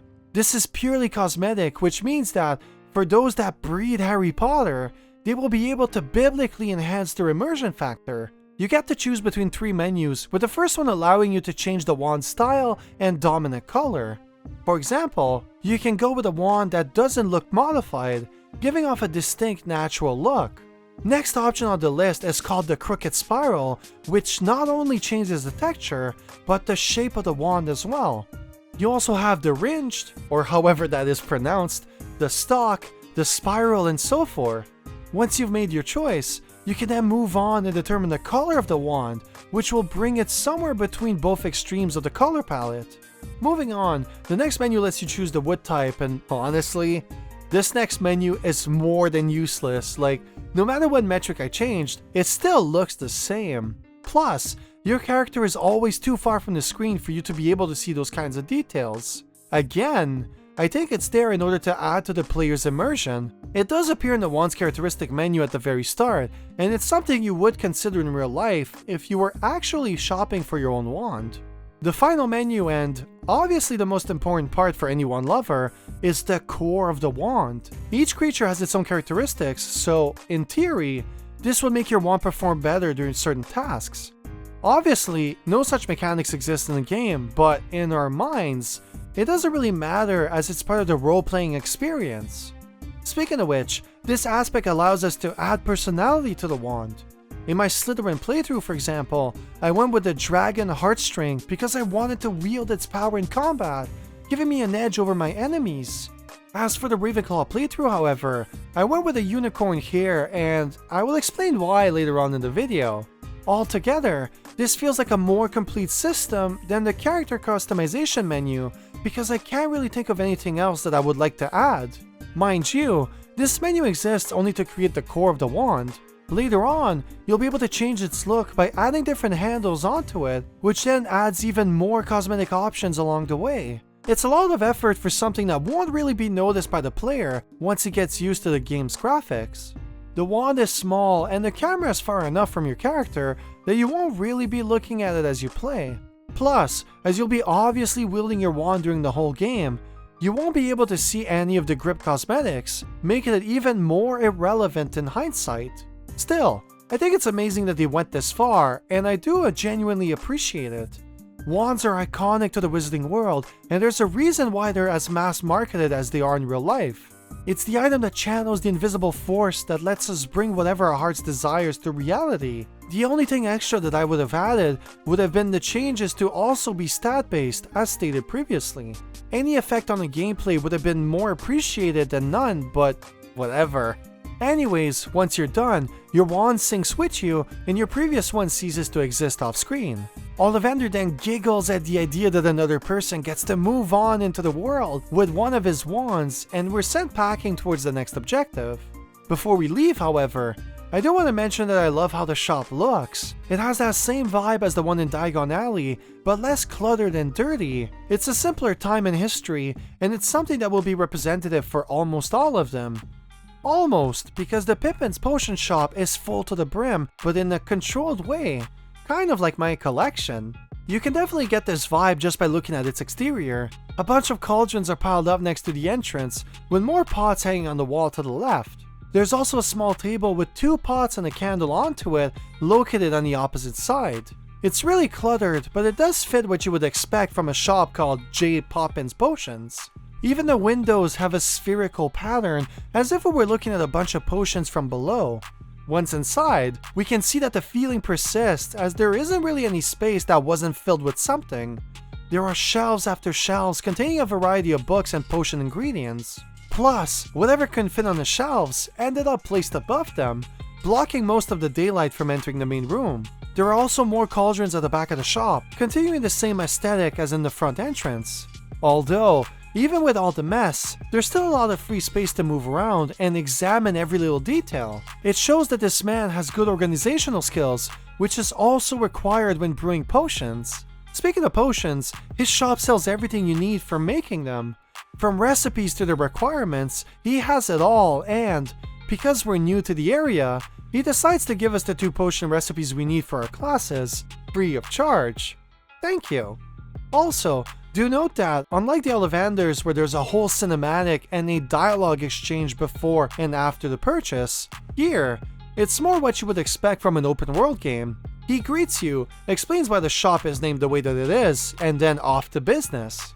Next shop is Tome and Scrolls, a small shop that sells books and blueprints alike. In our case, he sells technical drawings of spellcraft items, as well as decorational furniture for our base of operations, which we haven't unlocked yet.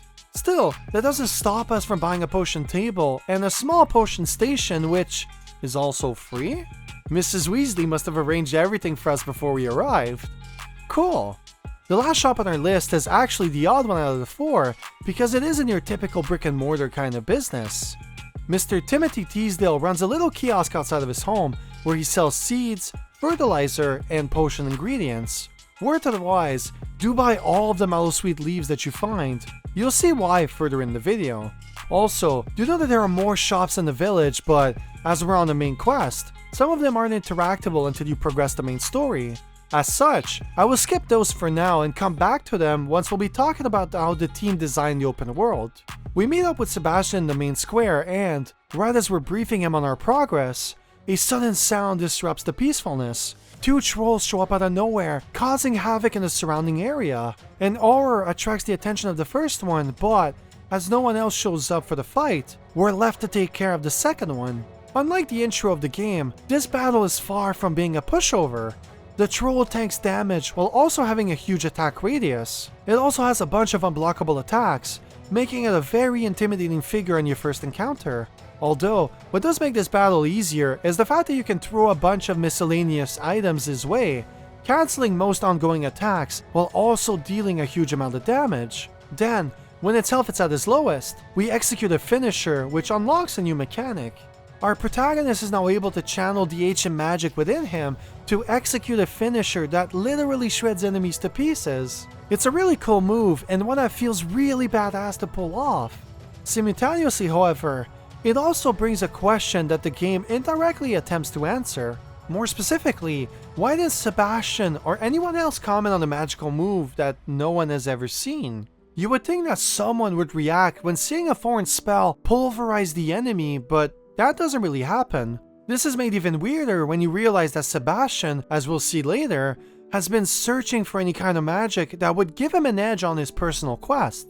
However, there is an explanation to this, and it's the fact that people can't see traces of ancient magic. We get that confirmation later on when we find an expensive, so it does, in a way, make sense. I personally don't buy it, as it doesn't explain why people aren't questioning the disappearance of the troll's body. Plus, regardless of how others saw the troll die, we have no proof that the spell takes the appearance of any other spell when viewed by a normal wizard, so it does cheapen the experience a bit when you realize this inconsistency. The aura from before comes back and is impressed that we were able to kill the troll all by ourselves. We then offer to fix the town with our newly acquired spell and proceed to cast Repower on everything. Again, it looks really cool to see all of it come back in one piece, and, as it does so, it reminds me of how the newer LEGO movies are animated. It's quite satisfying even if, as I stated previously, it creates another inconsistency with the narrative. Obviously, making us able to prepare anything from the start isn't a bad thing. It's really the accumulation of everything so far that makes it hard to believe.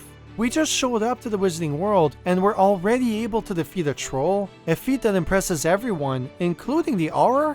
Then, we were able to repair a whole town with ease, which looks like too strong of a move for me.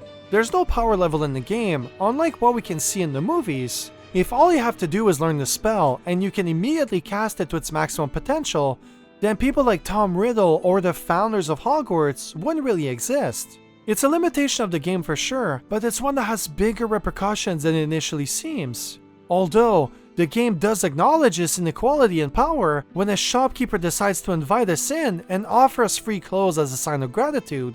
He wouldn't have done it if he wasn't impressed by capabilities, which, in turn, confirms that we've outperformed all expectations. By the way, this is the shopkeeper that refuses to talk to you until you save his shop from the attack, which means that he just stands there ill-mannered until he feels indebted to you. Along the way, our character sees a person wearing a top hat and, because our character has never seen him before, we can only assume that they have something against hats.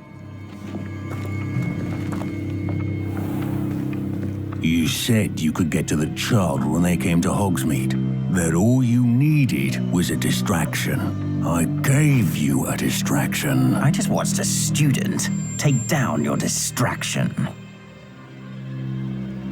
Who's this child? What are you not telling me? All you need to know is that if you cannot get to the child, then you have no value to me. Let's go. This scene doesn't work, and it's for the reason that I exaggerated a few moments ago. You see, our protagonist has never met or heard of Rockwood. The dragon attack and the ambush in the vault were orchestrated by Ranrock. Ranrock is also the one that's been on the news up until this point, which means that our character has no point of reference when stopping like that in order to spy on him. On the contrary, this is one of those moments where we, the omnipresent god, have more of an incentive to investigate than those two. At the beginning of the game, George urges us not to linger on the streets and to pursue the discussion in the carriage. We know from his body language that something is disturbing him, but we aren't aware of what it is. It's only when our characters depart that the man reveals himself for a brief moment, creating intrigue and suspense as we await for the inevitable doom. For this scene to work, we should have either seen Ranrock go down the stairs, or, better yet, have our classmates stop us instead. Sebastian knew who Rockwood was, but doesn't recognize the goblin. It would therefore make more sense that Sebastian would see him first, stop us, and we'd mutually start briefing each other. As it stands, this scene and the next one don't exist for the sake of the narrative. They do exist to let the player know that both are one and the same. Later on, you'll be able to roam the open world and grow your kill count, so the devs decided to rapidly use this scene to drive their point across. We've already met Ranrock and have seen what he's ready to do to achieve his goals, so now we get to see what his accomplice is capable of. Well, sort of. We basically run away and take shelter in the Three Broomsticks. Everyone gangs up on them, and they leave while muttering a bunch of empty threats. Still, The voice actor did a good enough job that we can tell that he has a long history in the crime industry. Was that Lodgok I saw leaving just now? Your clientele's not what it used to be, Serona. Not to worry, Victor. Once the two of you leave, the caliber of my clientele will greatly improve. I wouldn't do that if I were you, Theophilus. Come now. No need for theatrics. I'm only here for this one anyway. My friend is enjoying a well-earned butterbeer. Only want a quick word. Perhaps you didn't hear me. I said, my friend is busy. One would think you all had enough bloodshed for one day. Come, Theophilus. The Three Broomsticks isn't what it used to be. Let's take our galleons elsewhere. Can't drink butterbeer forever. Weak, but it does the job. It's also soon forgotten, as we're left to explore their beautiful rendition of the Three Broomsticks. Member berries fill our minds once more, as we remember Harry trying to gain Mr. Slughorn's trust, as he pours his drink all over the table and on Hermione. As with everything else in the game, it looks quite nice, and makes me want to go there myself, which, again, shows where the strength of the devs lie. Now, before we head back to the castle and rest for the day, I want to mention that we'll be revisiting Sirona later on in the video. However, it won't be for gameplay purposes. To be more precise, we barely ever revisit her, but it's for what she represents outside of the game that makes her an important character. For now, we tell Sebastian that he'll get answers as to what's happening at a later date, and we head back into our dormitory. On the next day, we decide to pay a visit to Professor Fig and see if he discovered something new related to that strange symbol that intrigued us since the beginning of the game. He informs us that he has reasons to believe that we might find our next clue in the restricted section of the library. As we're planning our next move, the headmaster barges in and forces Fig to stop what he's doing and meet him in his office. As a result, we have to find another person who can bring us to the dark side of the reference center. Obviously, the only person that we've met so far that can do the job is our Slytherin friend. Renowned bad boy with a keen interest for the dark arts, he's infiltrated the premises many times and knows the ins and outs of the establishment. Although, before I can even ask for his help, I have to do some mandatory grinding. This time, however, I have 3 side quests that I have to complete, which are 2 student battles and 1 practice mode where I have to follow the orders shown on screen and cast away. The last mission is as boring as it sounds, but it does indeed help the player visualize all the different ways they can combine spells and create an advantage on the battlefield. For example, when combined with the previously mentioned side missions, you realize that you can literally handicap the enemy until he dies just by keeping him in the air.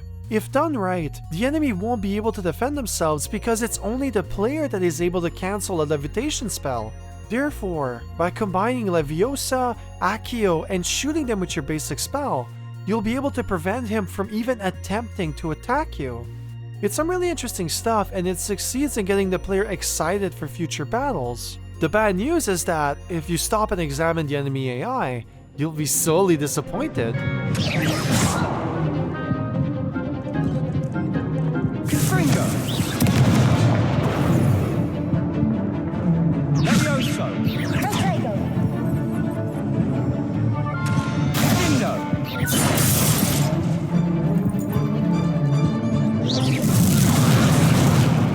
One million, zillion, jillion, dillion, cotillion times later.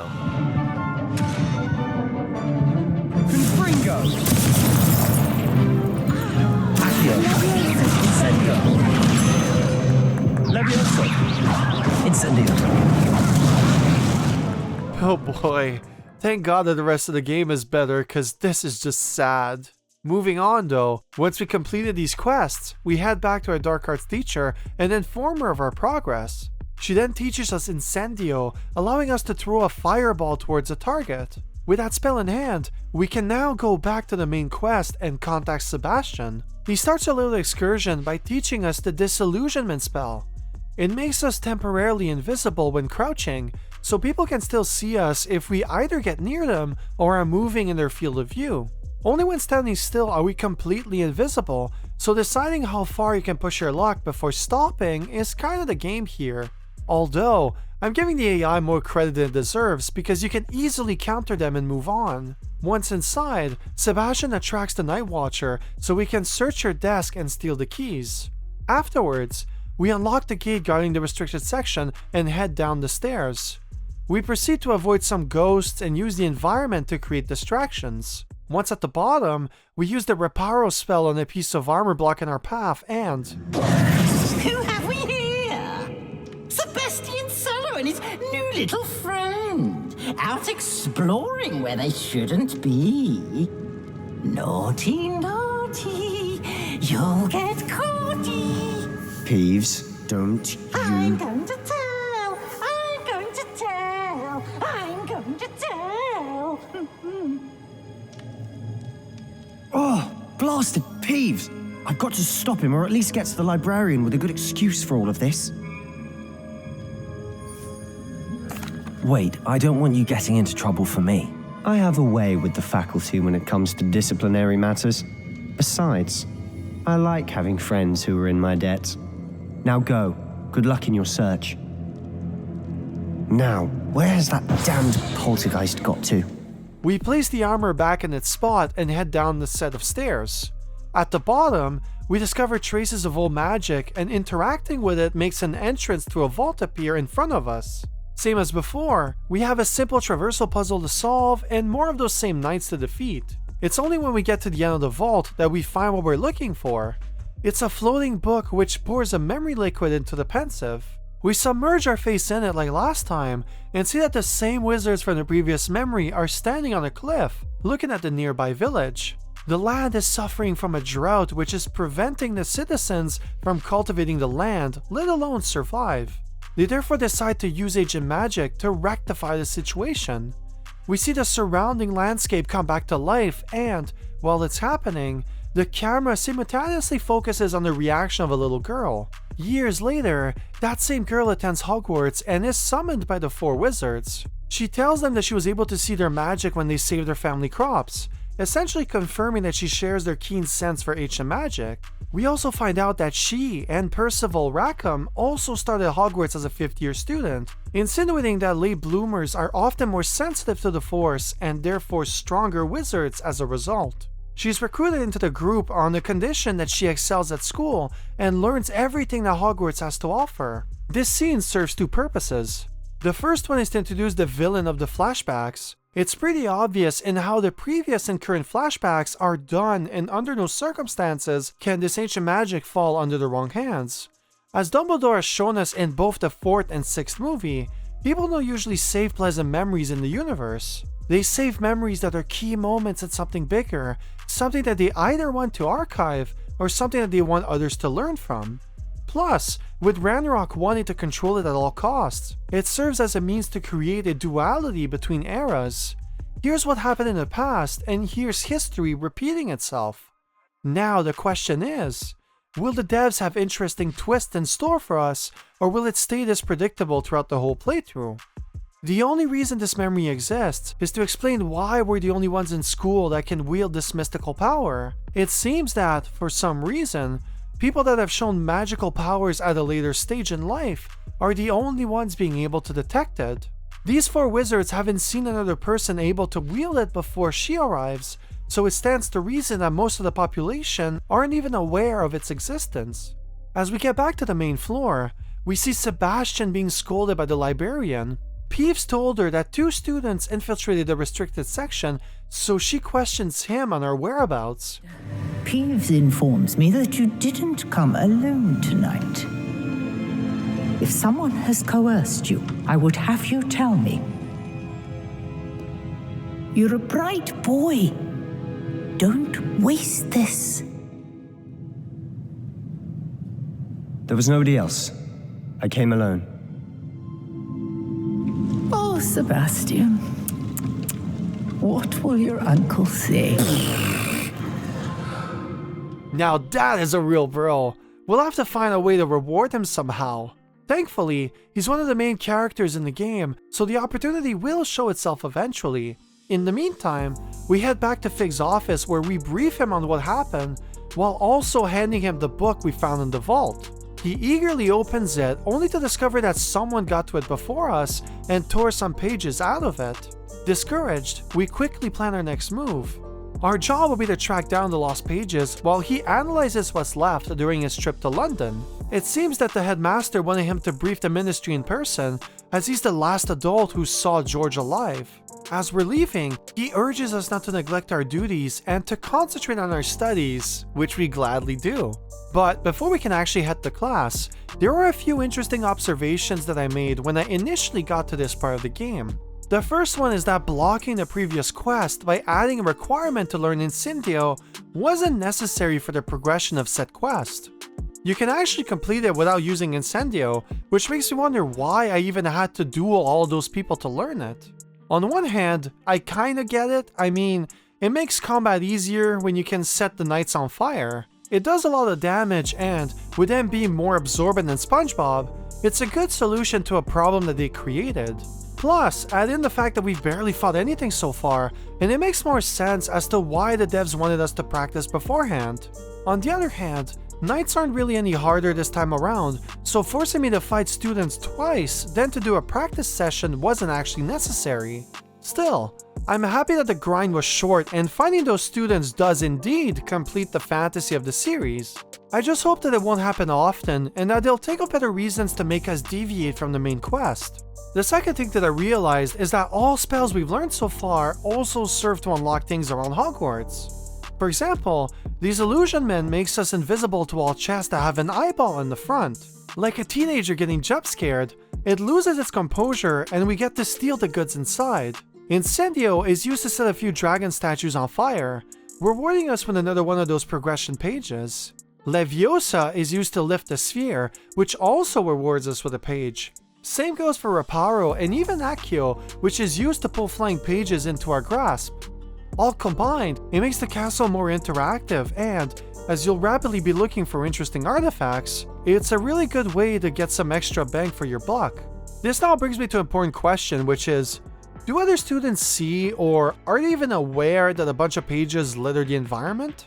You'd think that the answer is no because you're the only student carrying this kind of book, and all of these tasks serve to help you catch up in class. However, we kinda get a proof of the opposite.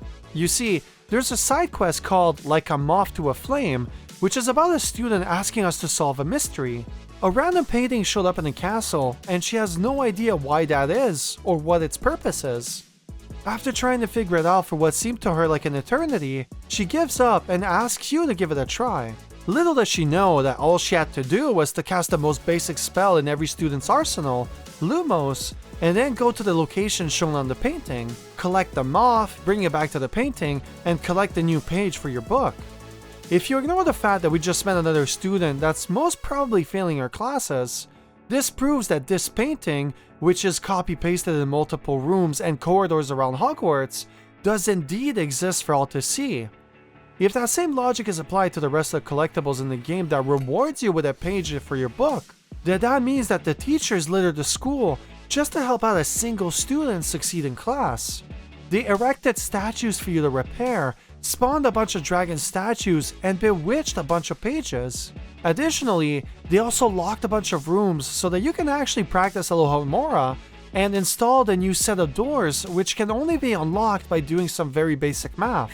This then begs the question as to why we didn't see any of these in the movies when people are added at the beginning of each year. You'd think that Harry and the gang would have randomly stumbled onto one of them at some point during the movies, but nope. To be fair though, I'm aware that I'm overthinking it, but the fact stands. They unintentionally broke the world's lore just by adding this innocent tutorial that takes about 5 minutes to complete. If you remove this side quest, then the devs would have been able to cause doubt in the player, encouraging them to invent their own answers as to why all the puzzles are intact until we arrive. Of course, that wouldn't explain why some teachers like Ronan require that we pick up pages in order to complete his assignments, but this would have been easily explained as the gamification of the concept of learning. We acquire knowledge by filling up the book, so getting to a certain threshold would prove to them that we're ready to push our studies even further. Now, it just shows once more that there's something seriously wrong with the students attending this school if no one cares about the puzzles, the locked doors, or the random pages flying all over the place except the girl who can't figure out how to use Lumos. Ironically, This lack of interest is actually a foreshadowing to a bigger problem that arises once you've played the game for more than 20 hours. So I'm going to leave it here and move on to a criticism that befell the game on release. This game was marketed as having role-playing mechanics. You choose the house that you want to join and then get to build the character of your dreams. That entails that if you want to be a goody two-shoes and be everyone's best friend, you can definitely play it that way. If, on the other hand, you wanted to be a ruthless bully that steps over everyone in order to build his own legacy, you could do that as well. Unfortunately, this could hardly be any further from the truth. Let's take the previous quest that I mentioned as an example. Lenora wants us to solve the mystery at hand, and when we're given the option to decide how to respond, we're not allowed to refuse a request.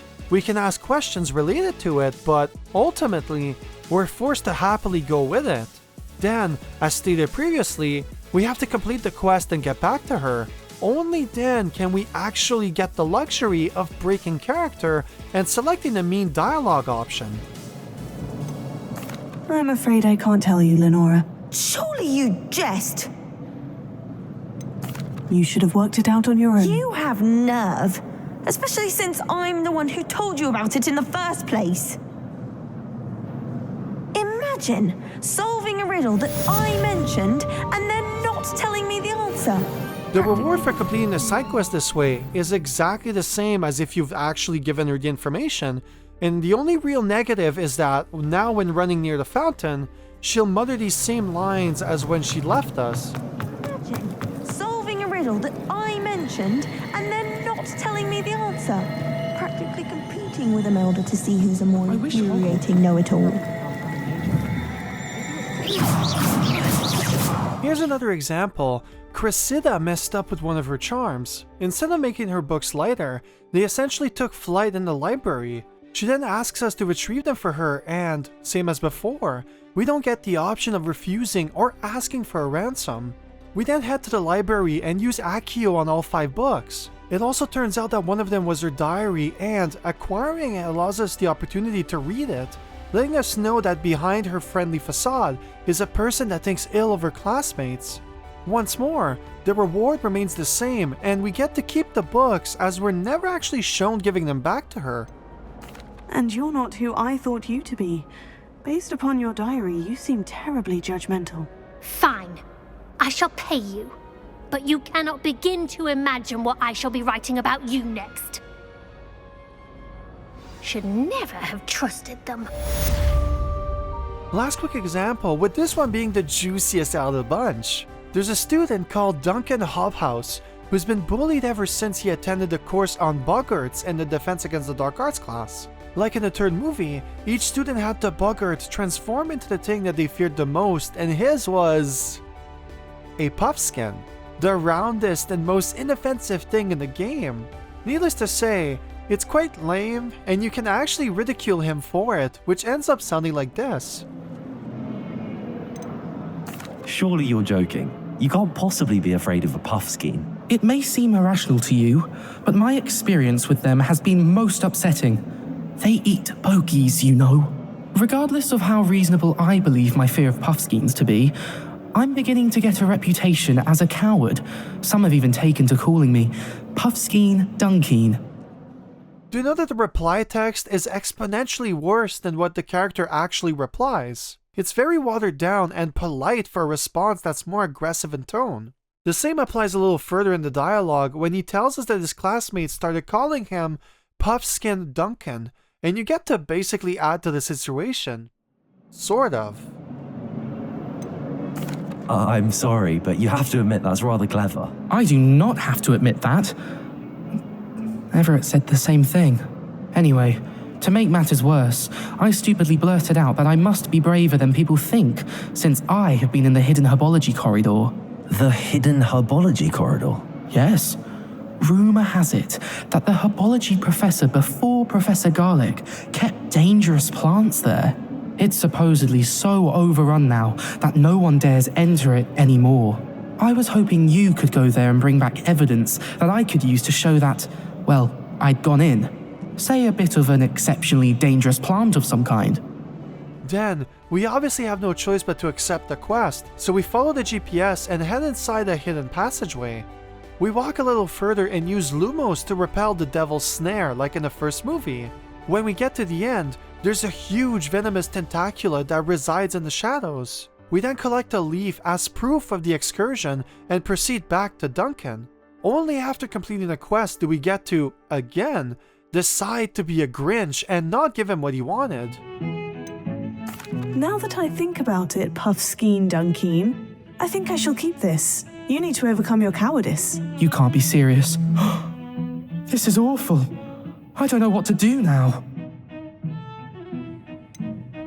I'm doing you a favor. Disappointment like this will encourage you to become a stronger person. I don't need to be stronger. I need to be left alone. Even Zenobia Noak will make fun of me now. You've wasted my time. You're not who I thought you were. Once more, the reward stays the same between responses, and you proceed to never see that guy again. Overall, I think that the main problem is really the fact that, as much as the devs really didn't want to emulate the movies, they also didn't want to stray too far from them either. Both male and female voices share dialogue lines, with the difference being tied to the house that you've chosen at the beginning of the game. Those variations are also negligible at best, so overall, they've only written one kind of character. You're always outgoing, willing, and motivated, which sums up the trio quite well. Mine is the unique trait, of course, like Ron being a starving goofball, and Harry having insecurities that stem from the pressure of being the chosen one. I would say that the character that the most resembles the devs' writing style is actually Hermione. She's outgoing, courageous, and is always willing to make the hard decisions for the sake of saving those that she cares the most. She's also always willing to help out when she can, constantly has to endure the boys, and, most notably, is a gifted learner. Everything she does, she learns it quicker and does it better than her peers, making her a powerhouse no matter the situation. The same applies to us. We can't refuse to help, and we do it perfectly every time. We only need to do a spell once to give us mastery over it, which means that it wouldn't take much for us to become a serious threat to the Wizarding Society. Overall, I think that it's a good idea from a design standpoint. It makes it easier to write the game's protagonist while being consistent throughout the game. They essentially have a role model that they can follow, and, by getting it right, those that want to experience the game as Harry and his friends will be able to do so. On the other hand, if you wanted to play any other way, like I wanted to, then you're basically out of luck. What I find the most interesting is actually the fact that, as much as the bad options are shallow as hell, they at least exist, unlike the main quest where you're forced into the archetype. In a way, it makes the situation even stranger because, for most of the game, you're forced to be good for story purposes, only to then allow yourself the luxury of making everything you did pointless for the sake of some superficial villainy. For me, this was the first initial blow to my experience because, as I stated previously, I wanted to roleplay as a young Death Eater. I wanted to be hated and feared by most, but that was the moment where I realized that there was no way that I could get even remotely close to what I had envisioned. Kinda makes the deluxe edition feel like a ripoff, and not gonna lie, it's pretty pointless when you think about it. But hey, I'm ready to play the devil's advocate and agree that what I was expecting is, indeed, asking for a lot. Most role-playing games will change the ending you get depending on your choices, and, if you're lucky, it might also affect the gameplay in a slightly noticeable way. I also understand that most people just aren't interested in doing an evil playthrough, at least not on their first run of the game. They'll either roleplay as themselves, or they'll purposely make all the right decisions, which is how this game was designed from the ground up. Plus, what also helps swallow this gigantic disappointment is just how enjoyable the side quests were up to this point. They were either really short, which prevented them from becoming annoying, or they stood out in the best way imaginable. The best example that I can give you would be the first treasure quest you unlock, called Cache in the Castle. You're told that there's a hidden treasure somewhere in the castle, and only the provided map can lead you to it. Obviously, this student, who's been attending Hogwarts for what I presume is now 5 years, can't recognize iconic objects in the main halls, which is why a student that's been here for only a day is better suited for the job. We start following the clues, which are easy to find as we have to pass next to them in order to get to class. We passed next to the first one when we were going to the Defense Against the Dark Arts class. The second one is located in the courtyard where Professor Ronan taught us Reparo. Lastly, the third and final clue is located in a nearby staircase. It's the hardest one to find, but it's doable as the map shows approximately where it's located, and our protagonist verbally acknowledges it when we get near it. In the end, it turns out that the treasure was hidden inside a painting, and interacting with it made it reveal its secrets in the most satisfying way possible. Like, man, that is just so fucking cool! I can't wait to see what else that the devs have thought of for the rest of the game. Additionally, if you're not completing physics-bending quests, you're taking part in quests that anchor themselves in nostalgia to make them memorable. You have the Daedalic Keys, which are the new form of collectibles in the game. They're essentially flying keys that we need to find and then follow back to their closet of origin. We then proceed to slap them into the keyhole, revealing a house token which is said to reveal a treasure of biblical proportions once all of them have been assembled. Clearly, it's based off of the first movie where Harry needs to capture the wounded key so that the group can proceed to the next trial. We also have another quest where Garrett Weasley wants us to brew a new drink. He's convinced that the key ingredient is Billywig, and the only way he knows to obtain it is by going down a secret passage that leads straight to the basement of the store in Hogsmeade. Billywig is a reference to the fourth movie, where Harry swallows it in order to breathe on the water. The secret passage that leads to the store in Hogsmeade is in the third movie. Basically, gameplay has been fun enough that you'll be more inclined to forgive its shortcomings. As you're completing them, you'll be reliving the scenes from the movies in your head, and that alone is enough to make you want to complete every side quest that the game has to offer. This also means that you'll be leveling up rapidly throughout the course of the game, because every quest and every page collected during your travels rewards you with XP. This then brings us to a very interesting question, which is, what's the point of leveling up if we haven't even unlocked any skill trees or perks yet? Well, the thing is that the game does indeed have a skill tree, although the devs decided that you'll only get it after you've played the game for at least 10 hours or more if you do decide to 100% every quest up to that point. This showcases a serious dilemma that the devs had to answer during the conception phase. How do you teach the player so many independent gameplay mechanics and not make them feel like they're going through one tutorial section to another? Just to contextualize the situation even further, we're currently around the 8-hour mark and we're about halfway through the tutorials. It certainly doesn't feel that way, and it's because they succeeded in seamlessly weaving the Harry Potter license with the gameplay requirements. They used the Defense Against the Dark Arts class, for example, to teach us how to properly fight, introduce an important side character, and also teach us a cool new spell. Plus, with every class being so different and specialized in a topic that translates easily into the video game medium, well, the script basically writes itself. Here are some more examples. The next two classes that we have to attend are Potions and Herbology. The former is taught by Professor Sharp, who has similar facade features as Professor Snape. He starts off his class by teaching us how to brew a Wiggenweld potion, the basic healing potion in the game. If you ignore the fact that this is, once again, a first-year lesson, it's actually quite enjoyable. We get to crush ingredients and replicate the movement with our mouse or joystick.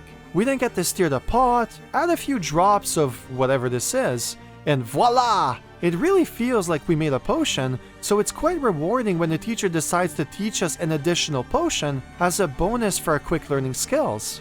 As this is an extracurricular, the teacher didn't prepare the ingredients we needed ahead of time, so he instructs us to go into his office and fetch them for him. Once he's done informing us, we're approached by Garrett Weasley, and yes, Professor Weasley is his aunt, so imagine the mayhem he must frequently cause her when all he wants to do is cause pranks. We then get the option to help him fool around by providing him with an ingredient that he currently can't get his hands on. If you do decide to assist him, the end result barely changes the general outcome, but it does do enough to make you feel like you did something different. You collect the ingredients, give him the one he needed, and, while you're brewing your own potion, he screws his up and makes a mess of the room. That's odd. What's happening? Wait, it's not supposed to...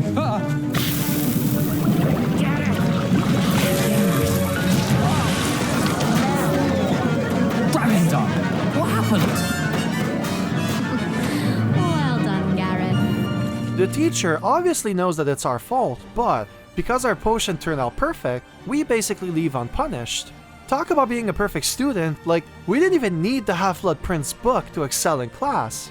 Next is a lesson in arbology, and, same as all previous courses, this one also starts with a nostalgia trip. Now then, today we will be acquainting ourselves with the mellifluous tuber known as the mandrake root. Accio.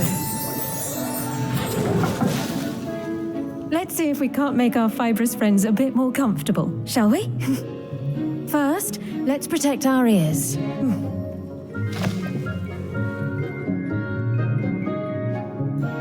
Now, everyone, grip their mandrake by the tendrils and give it a firm tug.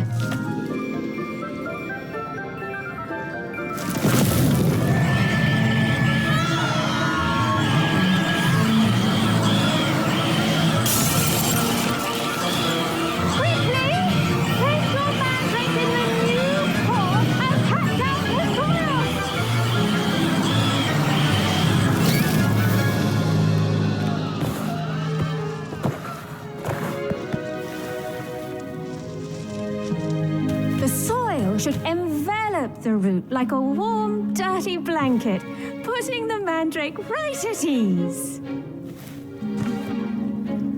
Reparo! I'm very sorry about that. Yours was a bit mature, I'm afraid. All right then, off you go. Splendid work, everyone. Awesome. Then, we get the real reason as to why we had to attend this class. We're taught that some plants serve to create potions, and others, well, serve to feed our enemies their worst nightmares. These are Chinese cabbages and, as you can see, they're quite feisty and a real game changer when overwhelmed by enemies. Although, as you might expect, you can't spam them infinitely. You have to grow them, which requires resources and time. It's the reason why we got that free potion table in Hogsmeade.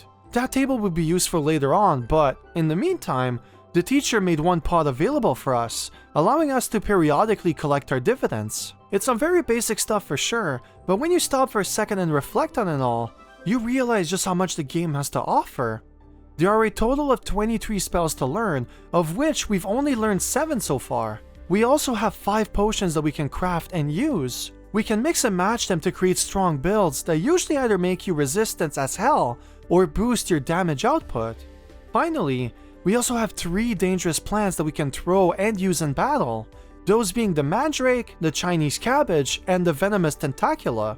If that wasn't enough, we still haven't learned how to summon our broom, how to ride a hippogriff and other similar beasts, how to level up our spells, and more. It just goes to show just how big this game is and how incredibly well built it is. In any other game, having a tutorial that lasts half of the current runtime would be a death sentence. Especially in an open world game, we usually just want the main mechanics as fast as possible so that we can start ignoring the main quest and move on to exploring the world that awaits us. It's the reason why Assassin's Creed will usually teach us all that we need in our first hour at most before setting us loose, allowing us to learn by interacting with said mechanics. Elden Ring has a similar approach, with the key difference being that, unlike the previous game where most of it is predetermined, with the added skill tree that adds progression, experimentation is the core pillar of the learning experience. Elden Ring lets you discover on your own what you can or can't do, and with every new weapon or spell you unlock, you then have to take part of multiple learning curves to see what fits your style.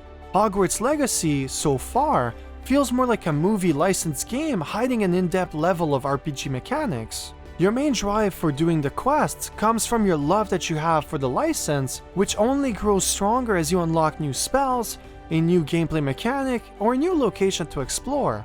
It understands why someone would want to pay $100+ on release, and knows what to do to ensure that no one would ever think of refunding the game while playing it. It's also the main reason as to why we haven't properly left Hogwarts yet. The game isn't even done teaching us what we need to explore the outside world, and, trust me, you do not want to do everything by foot. Luckily for us, we won't have to wait much more as Professor Fig instructed us to find the whereabouts of the missing pages, and finding those will lead us to one of the most important milestones in both the story and in the gameplay department. To get there, our character has to essentially stumble onto it, as McGonagall would say, by sheer dumb luck. What makes this quest unique isn't really the quest itself, but the fact that it's the only quest that varies depending on the household that you joined at the start of the game. If you join Slytherin, you'll find a breadcrumb of letters written by an anonymous writer guiding you to a specific part on the coast. By the end, you'll discover that the whole thing was orchestrated by the Black family house elf, Scrope. He heard that we were looking for the 2 missing pages, and, as he believes that they're hidden inside his late mistress's grotto, he's willing to strike a deal with us.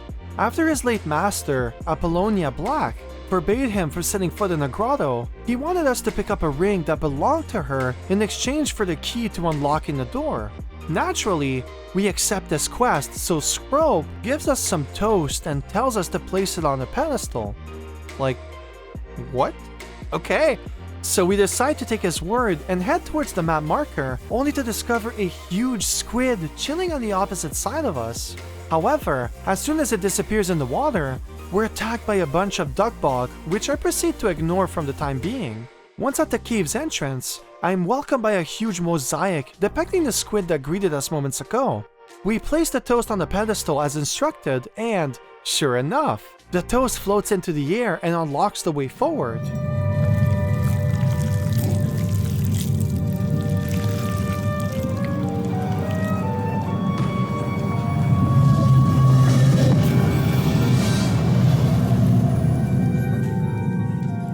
Once inside, we discover a dusty treasure trove filled with scrolls, rare items, and furniture.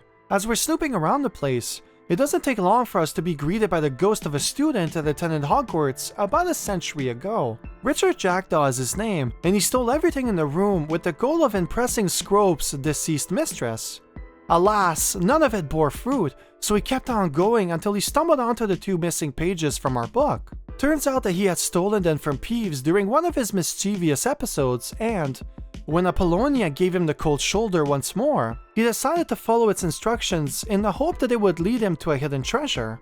Unfortunately for him, this wild goose chase led him deep inside the cave where a gush of wind led to its death. Well, not exactly. He doesn't really know what killed him other than he felt a light breeze before he became a headless ghost.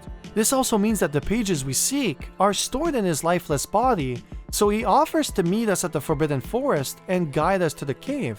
With our goal now complete, we ask him about the ring that Scrope wanted us to find, only to discover that Richard sold it long ago and therefore has no idea of its current whereabouts. Well, Scrope's not gonna be happy, but enough of that. I think it's about time that I stop messing around and ask the real important question. Why in Merlin's beard did I need toast to unlock the door? Oh, that was Apollonia's idea. Seems some squids love toast. They should have taught you that at Hogwarts. Yep, I guess they should have. No matter, we head back to Scrope and share with him the good news. Good in the sense that we made progress in our quest, and not because of, you know what I mean. Scrope then disappears, and then we don't see him again until a quest further down the line. And in case you were wondering, no, we don't actually get to fight the squid in the game. To be more precise, the squid actually disappears entirely, so it's kind of a letdown as well. Ravenclaw's quest sees you this time helping out Mr. Ollivander. He also lost his family heirloom, and his suspicion leads him to the owlry. He says that he spent days trying to figure it out, but ended up giving up as the task was too hard, and he ended up creeping out a few students, being an old man trespassing on school property, of course. We decide to go there and, in pure LEGO fashion, we start using Accio on everything that's highlighted, throwing everything hidden on the floor. Do that for both levels of the owlry, collect all 6 misplaced Raven statues, and put them under designated space. You can also use Revelio to highlight what needs to be collected, so why Ollivander has such a headache with this simple puzzle is honestly beyond me. Regardless, placing all of them makes a gush of wind appear, leading you inside the secret 3rd floor of the owlry, where none other than Jackdaw himself was patiently waiting for someone to discover him. Same as before, he informs you of the 2 missing pages that sealed his fate, and no one ever mentions the Ollivander heirloom ever again.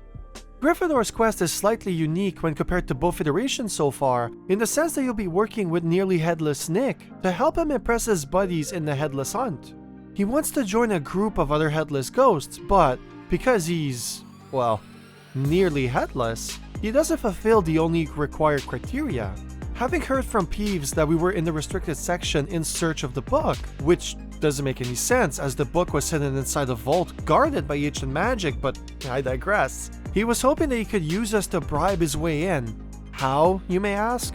Well, by bringing in rotten roast beef, of course. What else could a ghost possibly want more for a party than rotten food? It's actually half a joke because it seems that if they fly into it just in the right way, they might be able to remember its taste from when they were still alive. Pretty cool idea, not gonna lie. With the plan set in stone, we head into the elf's kitchen, ask one of them to give us the meat, and head back to see Nicholas. He brings us to the party and, unfortunately for him, the night doesn't really go in his favor. The food wasn't enough to persuade Sir Patrick to bend the rules and allow him in, but it was enough for us to meet Jackdaw. Sort of. He gives us permission to speak to him, even if we never really required his permission in the other two quests, only after we helped him find his head. Like in all Entais that have a Dullahan character, we have to find its head so that, in return, he may give us some head and spill the beans on those missing pages. Turns out that his head is being used for a hide-and-seek game in the pumpkin patch, and that the ghost in charge will only let us talk to him after we've taken part in the game and found it 5 times. There are 2 strategies here. Either you shoot down every pumpkin in sight until the counter goes up to 5, or you can simply stop and find a pumpkin that's moving on its own. Either way, finding the head 5 times awards you with the right to talk to Jackdaw, which immediately guides you to the dungeon that led to his death. Finally, I've kept the best and simultaneously the worst for last. Hufflepuff's quest starts off with your character talking to a portrait of Mr. Eldritch Diggory. Yes, another important family name joins the fold. He asks you if you'd be interested in solving a murder case which, before this point, was deemed unsolvable. What's the difference this time? Well, we have the book with the 2 missing pages, and we're also the chosen one in our own way. Naturally, what mere mortals can't do is a flick of the wand away for being solved by us. We therefore accept the quest and follow the portrait's instructions, which ends up leading us to his niece in her hamlet. Once there, she informs us of the current situation, which can be summed up in the following way. Richard Jackdaw stole some pages from Peeves, which we already know, although, in this version, he met up with a girl called Anne and offered to bring her along on an adventure if she first solved a puzzle he'd made for her. Quite contrived, I know, but it's actually part of the story. You see, she was never able to solve it, so they never met for the expedition. Then, when Jackdaw never resurfaced and came back as a ghost with amnesia only to vanish as soon as he appeared, she had no way to prove she wasn't involved with his murder. To make matters even worse, a girl called Apollonia Black testified against her. Even if no concrete evidence was provided, she was still able to convince the judges to get her sentenced to Azkaban. As the Black family had a lot of influence in the Ministry of Magic, and Anne was a Muggle born, well, it didn't take much for Anne to take the fall. Years haven't been good to her, as you might imagine, as spending most of her adult years in prison made her delirious. However, with a bit of luck, the Auror is hoping that she would come back to her senses when seeing the book, and will consequentially reveal to us the location of the puzzle. Maybe even a solution, as years being locked up would only offer nothing but time to think about it. As Ellen, the lady that's been telling us about this tragic tale, was the person in charge of the case, she's able to use apparition to transport both of us directly into the infamous prison and...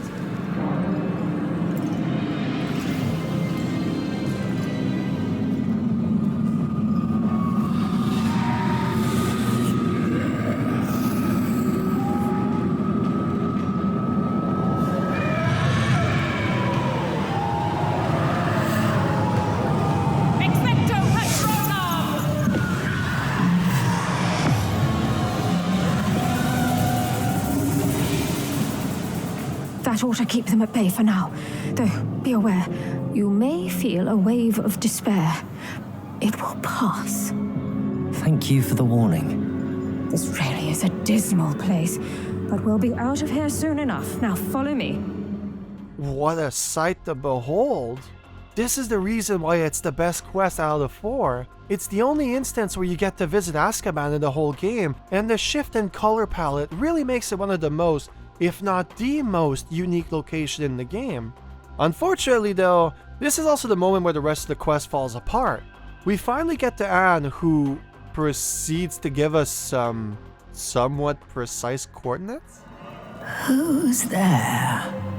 Who speaks to me? Is that death finally come for me? I'm a student from Hogwarts. I found the book that you said would exonerate you.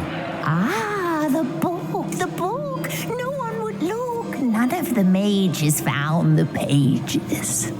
Methinks the feckless knave meandered to his cave. My fate was surely sealed in Upper Hoggyfield. Are you saying that the missing pages are in a cave near Upper Hogsfield? Hogsfield, ruins house, a vault concealed. A vault in some ruins near Upper Hogsfield. I suppose it can't hurt to look. Can't hurt to look, can't hurt to look. Go find the pages from your book. Helen, know you're here. Come in closer, be a dear.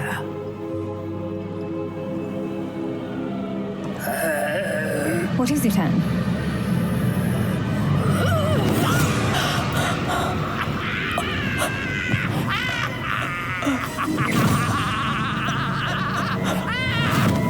You're hurt. Go. The cave. You're safe now. You have what you need. I'll be all right once I get... So this doesn't work because I find it hard to believe that no one, and I mean no one, decided to check out the vague coordinates that she offered. You also can't say that they were too vague because our book immediately knows where to guide us. If a magical book that was handed to us knows where to find it, then why not a paid detective or a dedicated auror like Ellen? In other words, either all wizards on the case were incompetent or bribed, which then brings up more questions, or, most probably, the devs didn't think this one through. They just wanted to make us visit Azkaban because they needed a reason to do so, which led to them forging a bigger backstory than the other quests. Then, if that wasn't bad enough, the path to the cave looks like a proper passage, making it impossible for anyone exploring to miss it. Once inside, the solution to the puzzle can be found by using Revelio on your surroundings. Then, it's just a matter of using Accio to pull the proper pillars and reap your reward. It's a letter that survived deterioration, where Jackdaw congratulates us for solving his puzzle, while informing us that the real reward resides in the Forbidden Forest. There are two things that I find baffling with this quest, on top of what I've already mentioned, with the first one being the puzzle itself. I find it hard to believe that Jackdaw, a cunning but ultimately normal student from Hogwarts, decided to force an individual to pass an IQ test before following them into the cave. It just doesn't make any sense, like, oh, looky here, I found something cool written on some random pages I stole, but the hell of it! Do you feel like coming with me? Well, let me grab a head start while you solve a puzzle that I made specifically for this occasion. Like, what? Then, the second issue comes from the solution itself. Why is no one able to use Accio and Revelio properly in this game? Worst is, that kind of underground infrastructure already exists in the game, so why reuse it and pretend that Jackdaw modified it? None of this makes any sense, and it's sad because it would have easily been fixable. This is how I would have done it while not adding any assets and keeping the general idea of the quest. Basically, Jackdaw and Anne are in love, but, as lovers, they like to create puzzle games for one another. This time, it was Jack's turn, so he decided to steal the pages as he heard that they could lead to some unknown treasure. Side note, by the way, it's never explained why he decided to steal the pages in any of the 4 quests. He just does, which is even more contrived for this quest in particular. Regardless, he steals them and refurbishes a vault that he had kept hidden just for this occasion. He gives Anne the bait and says to bring whatever she finds inside the entrance of the dungeon. She fails the test and he, for reasons that will remain a mystery, heads inside and dies. The puzzle that defeated her wouldn't be the one that we just saw, but the only hard puzzle that's currently in the game. All you have to do is hit the bells in a specific order so that they play the melody behind the Harry Potter theme. Me, with zero musical talent and who has never studied in music, had to go online to figure this one out. Even knowing what the solution was, my ears weren't trained for this kind of precision, so it wouldn't be a far stretch to believe that Anne couldn't do it as well. Revealio wouldn't really help you either, as it would just highlight all the bells, so getting this one right would depend on a skill that not everyone has. Unlike Revealio and Accio, which are considered basic spells. Then, hide the entrance in a similar fashion as what we saw for the secret passage under the herbology class, and you basically fixed the quest. Mind you, it still wouldn't explain why no one found or searched the place, but it would at least fix the quest enough that I would be able to forgive its shortcomings. Regardless of the quest that you picked, the end result is always the same, as I've made it quite clear many times beforehand. We meet Jackdaw in the Forbidden Forest, and he starts leading us to the aforementioned cave. Although, the closer we get there, the less he's interested in coming to terms with reality. We therefore have to proceed through the dungeon alone as Jackdaw disappears from the game entirely. Once inside, we roast a bunch of spiders, complete a few easy puzzles, and head inside the vault. At the entrance lies the body of our deceased friend, and with him lie the pages we so desperately require. However, we're not granted a moment of solitude as knights appear and start attacking us. Makes sense as to why Jackdaw was beheaded. He showed up and got immediately wasted, but not us. We brought healing potions, and know how to use Protego efficiently. With all of them defeated, we use ancient magic to summon a door. This triggers a second failsafe, and, by proving our worth, we finally get to one of the most important rooms in the game. It's you. Has someone finally found our map chamber? I recognize you from the Pensives. You're Professor Rackham. I am indeed. I must confess that I am surprised to see someone so young standing before me. I'm the same age that you and Isadora Morganach were when you started at Hogwarts. You've paid attention, and might I presume you share our ability? To see traces of ancient magic? Yes, sir, I do. As you have likely realized by now, our ability gives us a unique relationship with all forms of magic. We can access expressions of magic that few others can. Opportunities will arise that allow you to sharpen this rare talent. Do not squander them. I won't, Professor. Thank you. We have much to discuss. But first, a map found in a certain book led you here. Place the book on the pedestal. I don't have the book with me, sir. That is unfortunate. I'm afraid we must pause our conversation until you return with the book. Very well. I'll retrieve the book right away. Good. We shall speak again once the book is in place. Damn. I guess we'll have to come back on another day. Talk about adding a wall to progression. However, the silver lining is that this interaction unlocks the only achievement that's gated by the household and the skill tree in the game, which in this case is called Talents. I always found it quite odd that this was the moment that the devs decided to unlock the skill tree for us, because nothing really merits it. Unlike ancient magic, that's naturally unlocked at the end of the troll battle, this new and more important mechanic, as you'll soon see, is just given to us casually without any correlation with the story or gameplay. Odd, but I give it a free pass because it's genuinely well executed. There are no stat-based upgrades, for example. All options are well categorized, come with examples of what it does, and, more importantly, affects gameplay in a mechanical and visual way. Take Accio, for example. Instead of pulling only one character towards you, it now pulls up to 3 highlighted enemies, making the spell drastically stronger and visually more satisfying. The upgraded version of Incendio now hits all enemies in the vicinity, doing massive damage while adding to the feeling that you've become a one-man army. What's also cool is that all spells only have 1 upgrade each, allowing you to instantly feel stronger while getting the chance to feel the same way every time you upgrade your arsenal. Plus, with me being basically halfway through the leveling system, level 40 being the maximum, I already have 15 points to allocate to my build. That's 15 perks that I can get in one session, which is quite substantial. However, that's not to say that all perks only upgrade a specific spell. The Dark Arts section is all about making your enemies weaker and less resistant to your attacks. For example, blocking and throwing the attack back at the enemy curses him, represented by a green X. those enemies now take more damage, which is awesome, especially when combined with the next perk that ensures that hitting one marked target also damages all others that have the same branding. It's quite strong, so strong in fact that I see it cause a dilemma in the role-playing aspect of the game. Basically, combine this spell with any upgraded spell, and it has the possibility of really changing the playing field because the few enemies we found so far have been basic sponges. The knights, for example, tank damage, so getting the chance of highlighting them and have an increased damage boost is really good. The problem is that if you're role-playing as the Bringer of Justice, then you would be forced to skip it, making the game grindier by consequence. The silver lining here is that, even without these perks, the game is still really easy, much to its own detriment as you'll see later.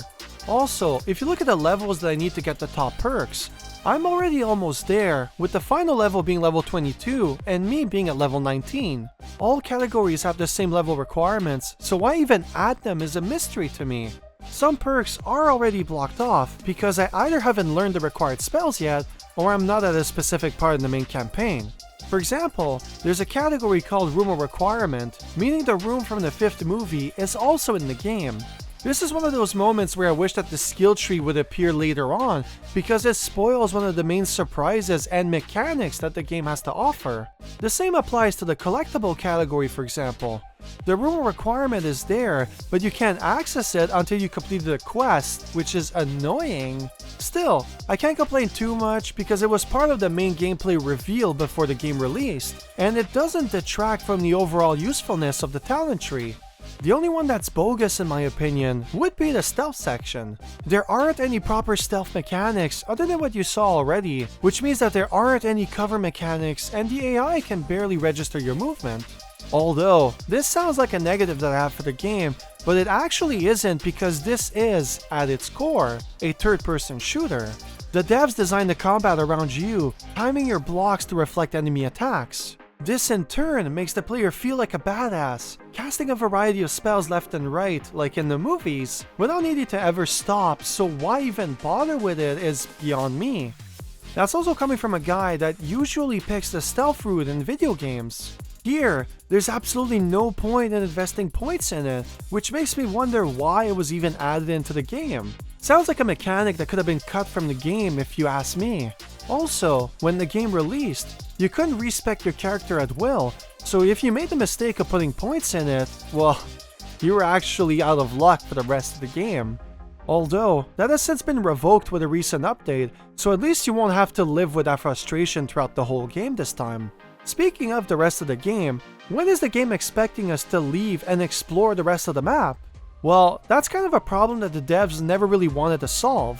The thing is that they've committed to the idea that classes are used for tutorial purposes, hence why we haven't had a single normal class where we sat down and acted like a typical student in Hogwarts. All of them were created with the purpose of getting us ready for the open world, but by doing so, they also bloated the runtime of the main campaign. The next main quest, for example, is the one where the devs decided to teach us how to mount a broom. We get to cringe at our Superman 64 flashbacks as we go through hoops one by one, only to then be forced to go against the teacher's wishes and fly around Hogwarts with a Ravenclaw student. It's a beautiful sight for sure, and really gives us a new perspective on the castle of our dreams. It just sucks that we were forced into doing it, only to then be scolded by the teacher, removing some house points because they're a thing now for some reason.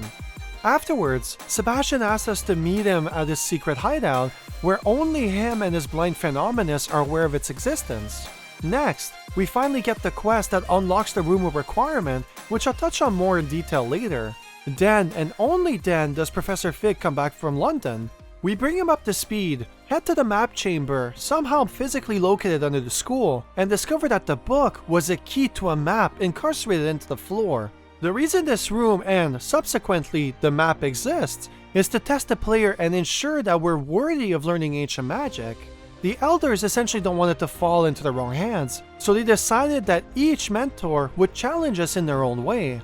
Only after completing all of them do we get the big picture and understand the importance of keeping the power hidden from the general public.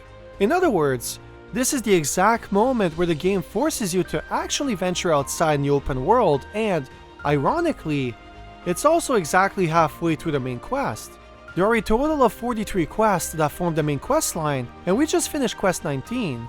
We're not even done taking part in the quest designed for tutorial purposes. The last one is the quest that teaches you how to use the astronomy tables scattered around the map. That's the 29th quest in the game, which brings you to a completion rate of about 64%. It will take you at least 15 hours real time just to get to this point in the game, and that's if you played the game like I have and completed all quests that have appeared around you while also staying in Hogwarts. Realistically, however, most people probably took longer because they went exploring the open world, only to then get disappointed by all the icons that aren't interactable yet. You'll basically enter a hamlet, realize that most doors are locked, which in turn discourages you from going any further. Plus, traversing the world is also tedious because it was designed with vehicles of transportation in mind. It already takes a long time riding your broom from one end of the Highlands to the other, so having to do fetch quests on foot that required a few thousand meters to get there is only as enjoyable as it might initially seem. That was obviously made by design because having the option to alternate between boots on the ground and in-air traversal is the key of an enjoyable experience. Those are the main reasons as to why I also decided to concentrate my script on the main quest, because that is also how the devs intended for you to play this game. Quest 19 is the clear moment where the game tells you that you have what it takes to go explore the world that surrounds Hogwarts. The objective is 1600 meters from the map chamber, clearly stating to the player that it's time that they leave their comfort zone and finally step into the unknown. But I'll touch more on that on my next video. And with that, thank you so much for getting this far. This actually took like 7 to 8 months just to write, and making a video and everything else is probably going to be about a year of my time making it.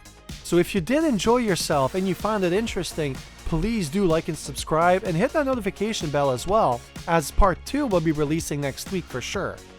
So if you have any comments, feedback, or you just want to let me know how you found this video and how you found the game in general, do leave it in the comments section below.